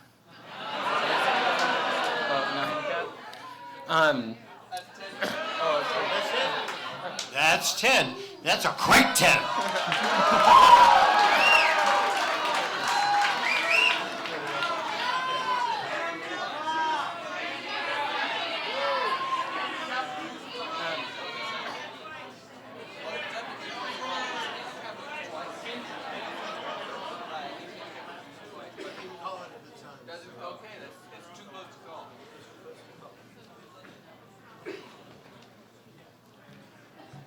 We've got to start selecting some less capable contestants. They were both so fast that it's too close to call. Your turn again. Let them both play. They can't let them both play. Okay, audience, tell me, what do you think of the contestant to my... What? He repeated.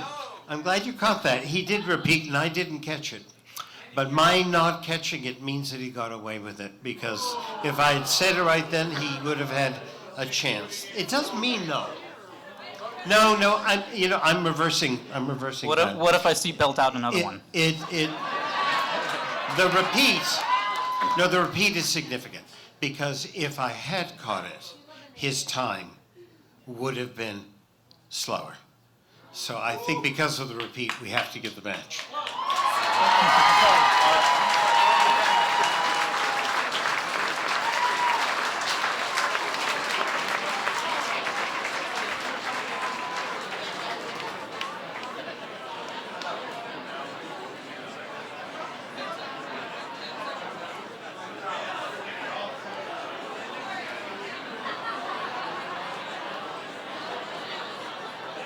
Okay, getting down to it here.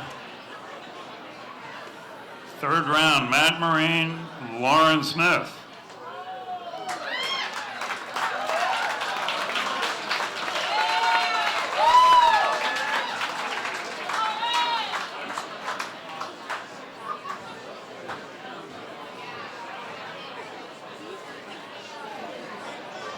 I love that you're a self-described wine mom.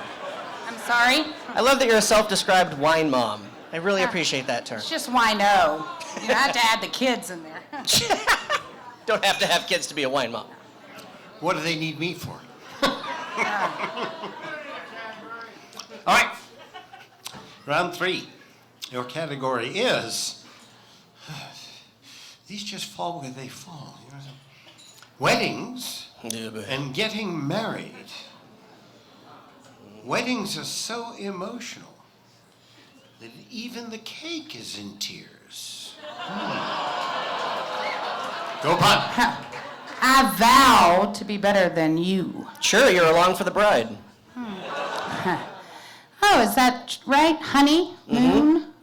It's the groom where it happened. Huh. I'll be the judge of that. I have a lot of reverence for you right now. If you've got money, you can bribe me. Oh! Robble. Yeah. My apologies. Take me to church, I feel like... Yeah. I hear that hosier. It has a nice ring to it. Oh. It's a ring. That's what you just said? Okay, that's what I just wanted to make sure I was hearing you right. Because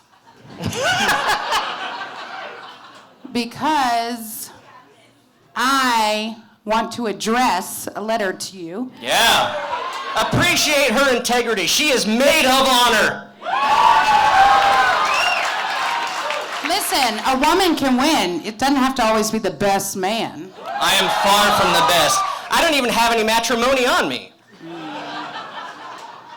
Well, that sounds like a groom's day. Yeah.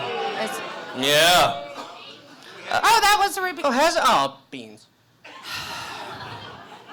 I'm gonna. Oh well. I'm gonna divorce you with.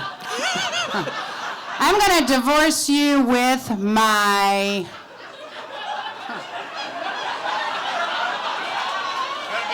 Oh no! I'm trying. Let's see here. I'm gonna divorce you with my.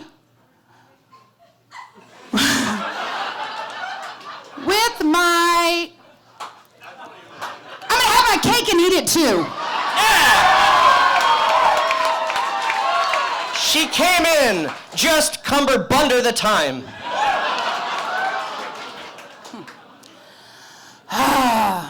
It's time to reveal my true puns. I feel very sheepish after that. I'm just gonna tux away and do the thing.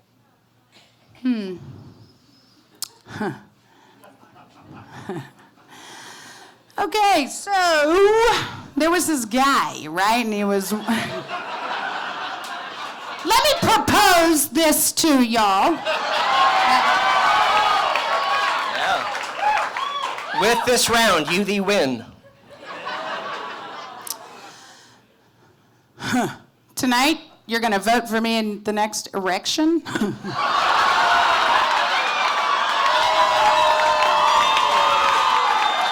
have and to hold up. That's it.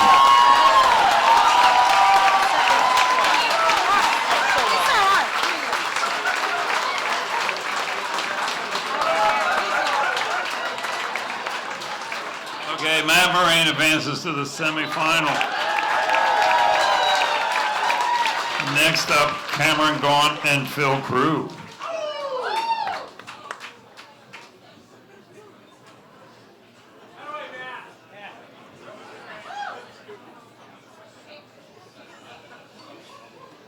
I'll do this for a change, why not?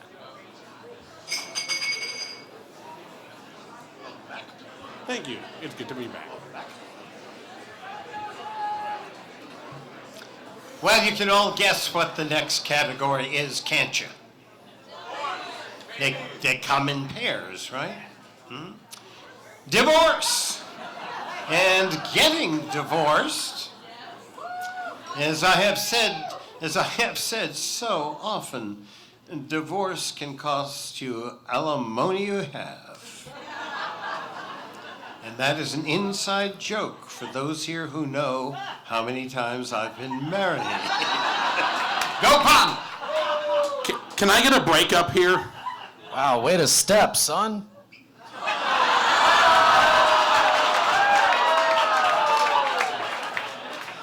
I bet you can't trump that joke a third time.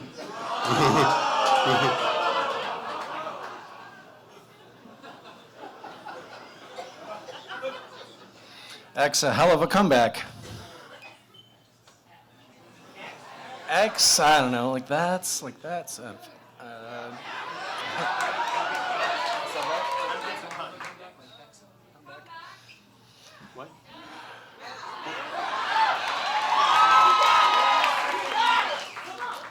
I don't know, man. I got nothing else really.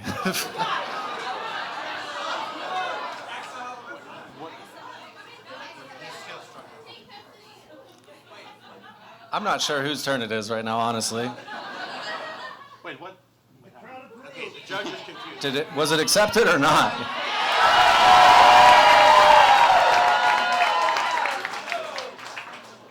Was it accepted?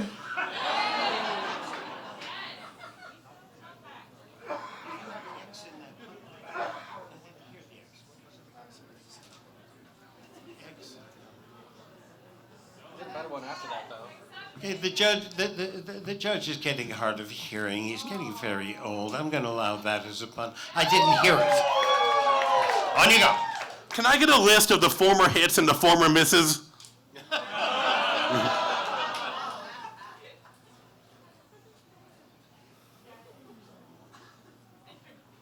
This is ridiculous. I'm in the middle of a divorce right now and I can't think of anything.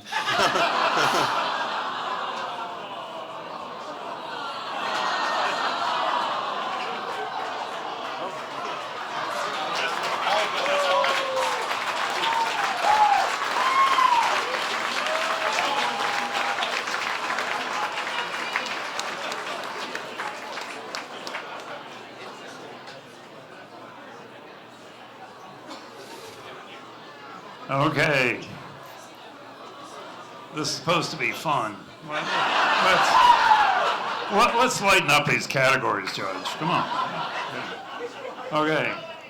Next up, Elizabeth Schulman and Tim Rosenberg.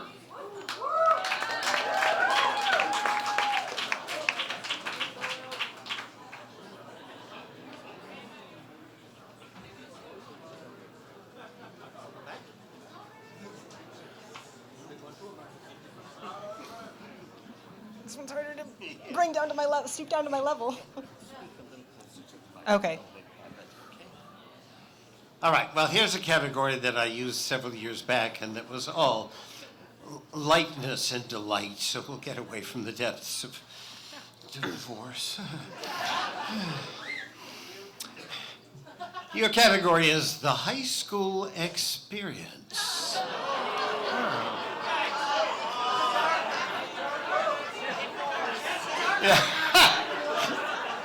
Now, there are many companies nowadays that make huge profits by training high school students how to do well on the much-to-be-feared writing sample part of the national test.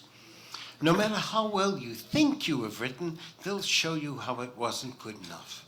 Over and over you do it, over and over they don't let you feel you've succeeded. The companies call this the SATs. That one took a long time. Go Pun! Hope you're doing well. I am, of course. I don't know, I'm geeking out about this category. Teacher? I barely know her. I gotta get my head in the game. I'll give you credit for that.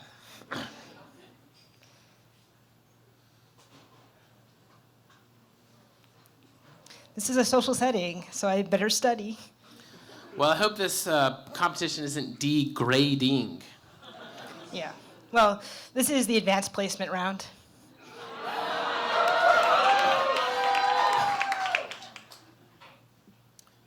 Did you hear about the lawyer who took the exam and had to sit down on the LSAT? That's not high school. That's not high school. Not high school. Oh, high school, okay. Lock her? I barely know her. I think you and I have good chemistry here.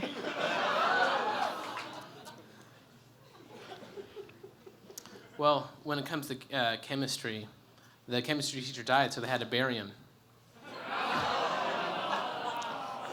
I have to say, they fielded a good set of people to compete in this competition. Well, they pick good people periodically. But can they keep track of them? Well, did you hear the jailed biologist got out of his cell? This is the principal category. Well, the biologist also had to count all 10 of his mitoses.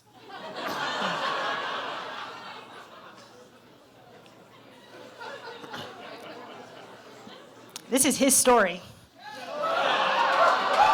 Did you hear about Che Guevara, the gorilla? He was, starting a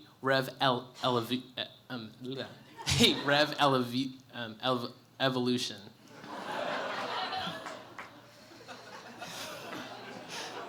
Sorry, you lost me on that one. Okay.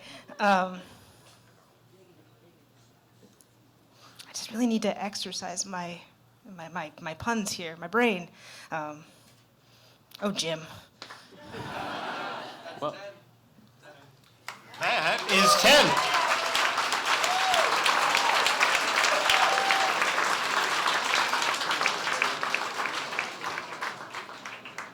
Okay, Tim Rosenberg advances to the semifinals.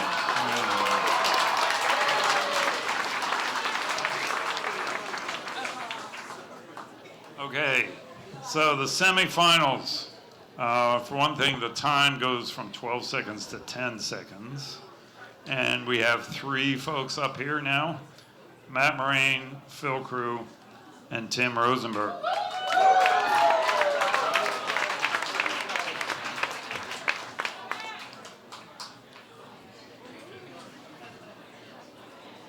I thought the right height. Hi, fellas. Oh, no. Share the mic with you for a moment. Now, we've done research. We've done research in game theory. Some of the experts feel there's a real advantage in going first.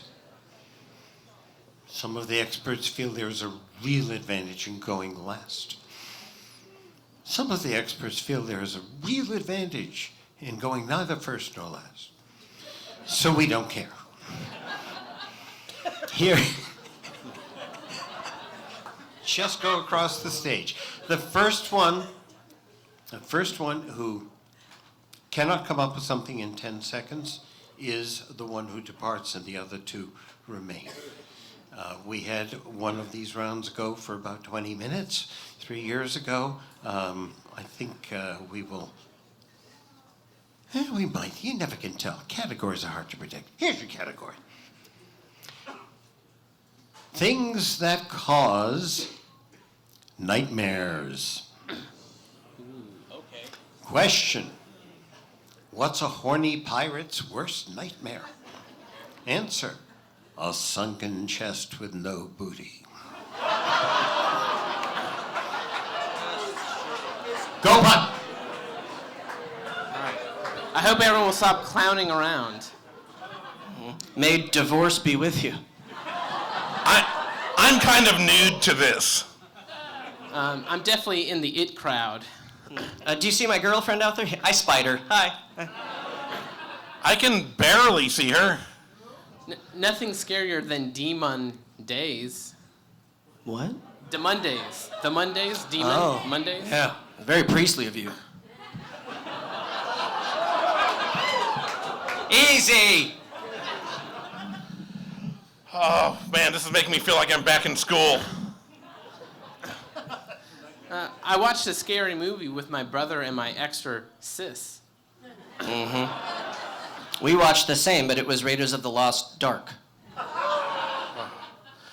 You know, earlier I was scared of being naked. Now I'm just scared. What happens if we have more pence? You know, there's a chef who collected herbs and watched scary movies and named their daughter Rosemary's Baby. Mm-hmm. On that same note, there was an actor who was super high on cocaine all the time, except he developed dementia and he forgot his lines. All right. That's fine. I'm not sure if I'm ready to think of another nightmare.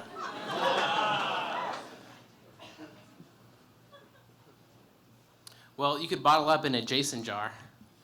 Yeah, do you like the Sesame Street crossover with that? Nightmare on Elmo Street?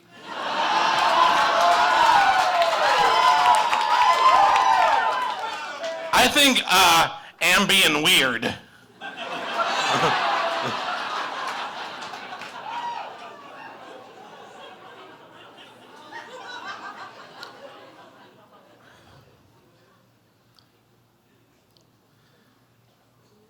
Nothing is scarier to see a pot cauldron and seeing all of the little bodies monster around. Sure, that happens in springer, it happens in summer, it happens when it's falling, and in winter. Falling! Oh, They're great when you have to act them out. that's the one I had. I used to have dreams of actually being attacked by a terrorist, but I was younger. I was like 9, 11. Sorry.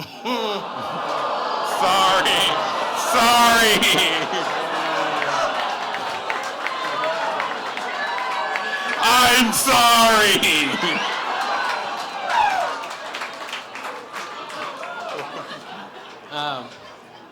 That last pun was pretty bad. So you were 9 or 11. Do you know which one you were? Have you ever been chased by a horny priest? Chased! How about a priest that was chased? I don't want to make another joke, anything about terrorism. I'm going to put a war lock on that. A monster threw up on my clothes the other day and left a Frankenstein. You know when cows get milked and then they get milked again and it feels like repressed memories?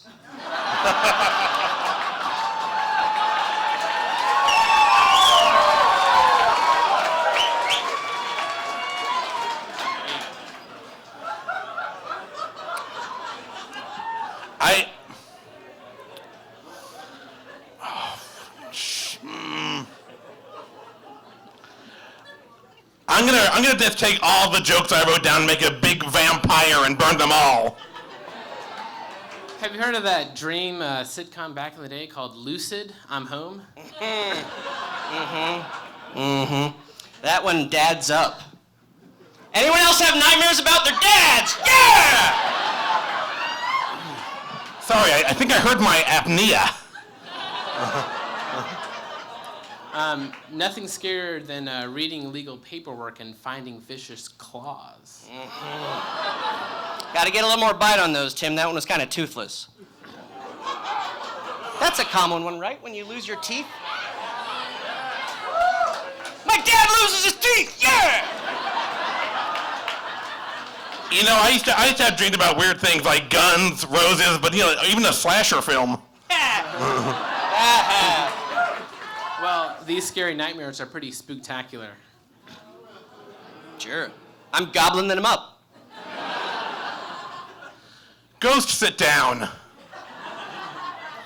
Have you heard about the Buddhist the Buddhist monster called the Aware Wolf? Yeah. Can you stand up right there with a cardigan? I love your sweater. People sweat in their nightmares? Do people not? No! My dad does! That's fair. That's fair. I take my dog to Lowe's a lot, but then it gets difficult to work on my house because the dog ate my homework. You gonna keep making me sing for my supper? I'll keep doing it. I once had a bad dream that I had to learn the metric system, and it was like a kilogram.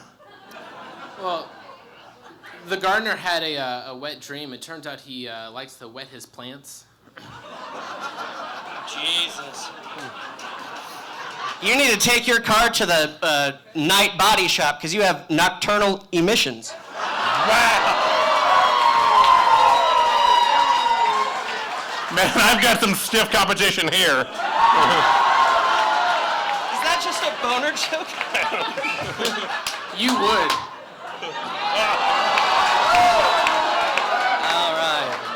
All right. Do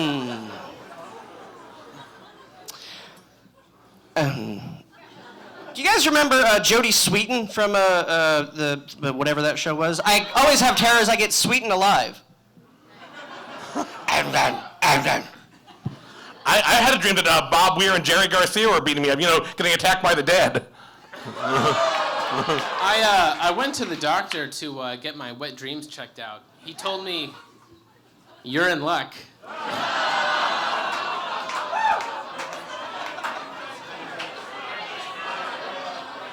That counts.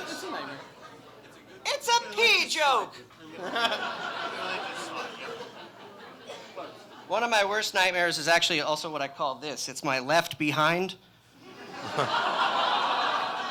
You told a pun earlier about falling. I had one the other day that I went up to the mailbox and got attacked by the letterman.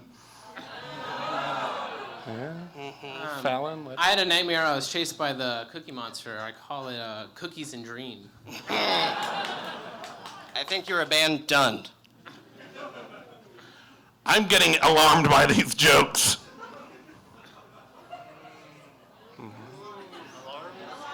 Alarm, and that has to do with sleeping. What is the nightmare? Dreams and nightmares? What? Nightmares. I'm getting, all these things about nightmares, I'm getting a little hoarse. Yeah.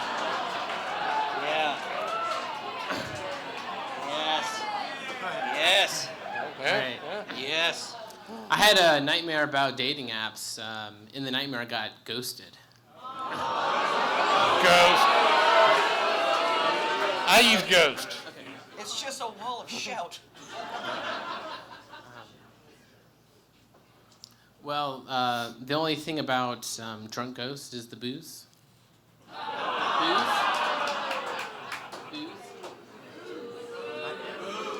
Booze. Oh, I like it. Ghost drinking booze. That's a nightmare. Yes. Sounds nightmarish to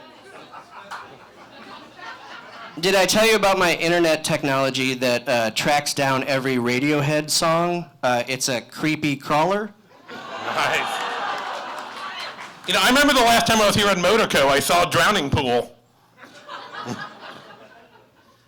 Nothing scarier than the Noah in the Ark dreaming about the great blood. It's a blood joke? We have blood already? Scary. Rabble roll.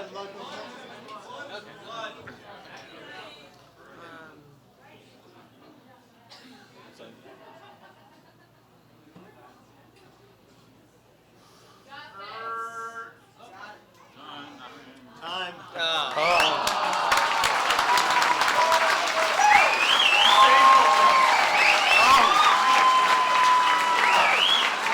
Damn, I'm going to have nightmares about this.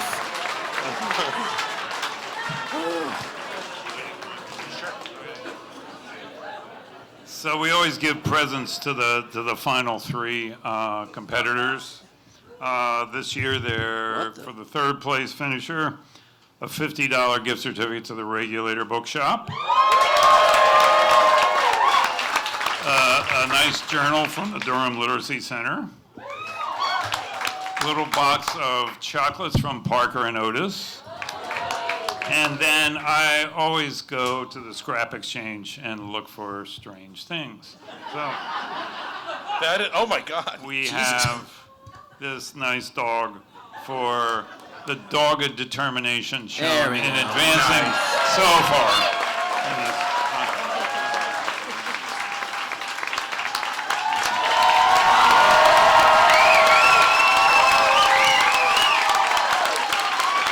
Well done.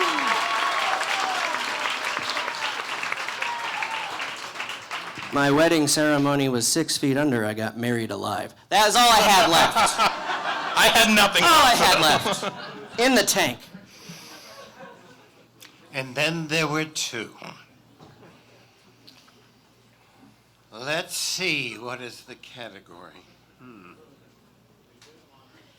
I don't know how hard or easy this one's going to be. We'll find out.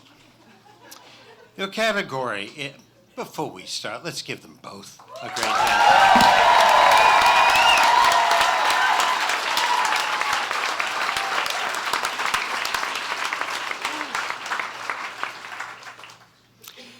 Your category is things that give you hope. Nope. May be hard to Wrong find category. these days. Wrong category. Okay. And for my last introductory pun, things that give you hope. Puppies. Oops, that's not a pun. I'm disqualified. Maybe they can do better. Go pun.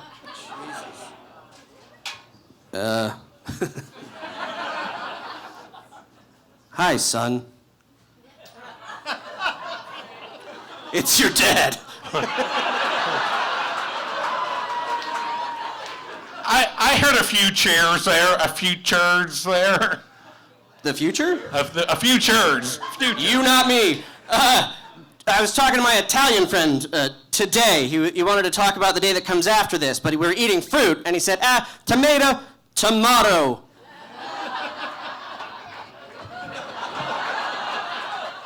Man, I would look at you, but my next week. Yeah. Very good. Very good.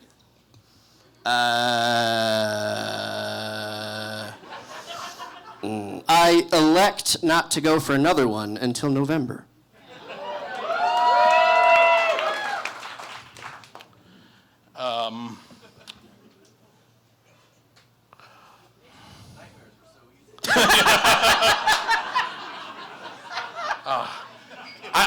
He said nightmares are so easy. I wish they would. I had better health insurance so I could get some legalized weed. No, that didn't work at all. Damn it.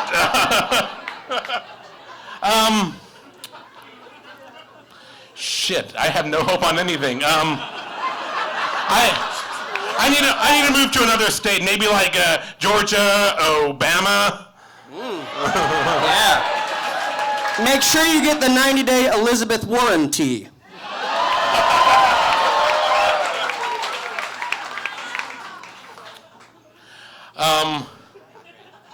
I'm sorry, my butt itches.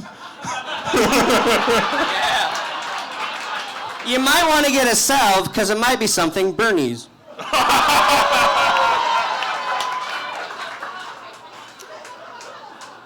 Oh man, This is a sad category. it is. Jesus, George. Hey, we could do some Super Mario roleplay. You're Mario, I'm Peach. Impeach? Yeah. It's me, a good joker. Yeah. My Subaru needs to go into the shop because it needs to get retired. Yeah?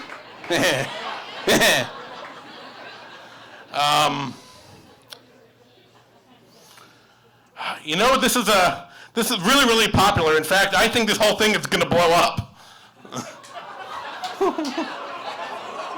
Does that really give you hope? It does. Oh dear. If it does, it counts. Go ahead. I hope you didn't make a grave mistake. What? We're not going in this direction anymore, folks. Bring it up. Oh man. Are you making us be happy? We were playing that old board game where you pretend to have a job and all that stuff. But what are we going to play Afterlife? Heads up, heavens up. The hell you say? I assume that's hope for where his enemies go. No? Yes. Yep. I like where that word came in during this. It was at a really good place.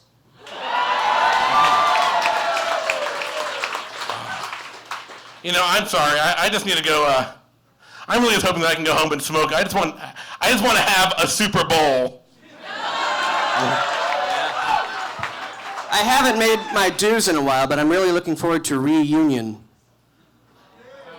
What? You don't know with who. Wait, what was that one? I talked about about this knee hurting earlier, but Disney World. That's really good. I like that. I'm going to give you a wide birthday. It's not dark, so we don't know what to do.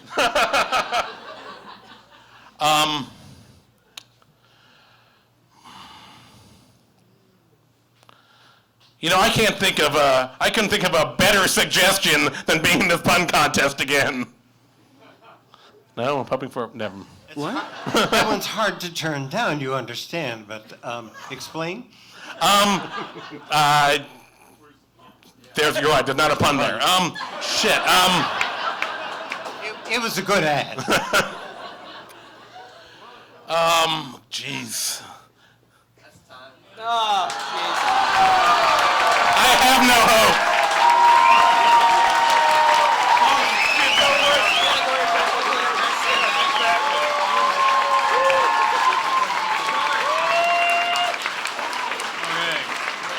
So bleak. Okay, so Phil, for his second place finish, gets a bigger box of chocolate, a bigger gift certificate, a nice journal from the Durham Literacy Center, and a stuffed bear, because coming so close to winning is hard to bear. Okay.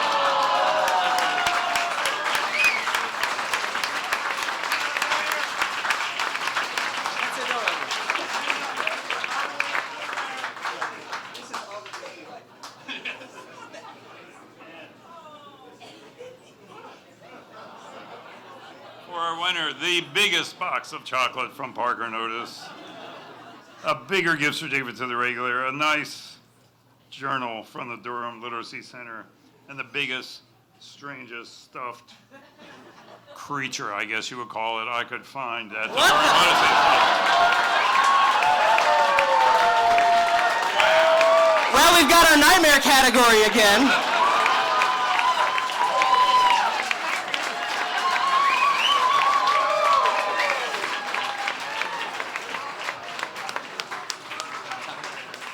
Give it up for our host, Tom Campbell, everybody.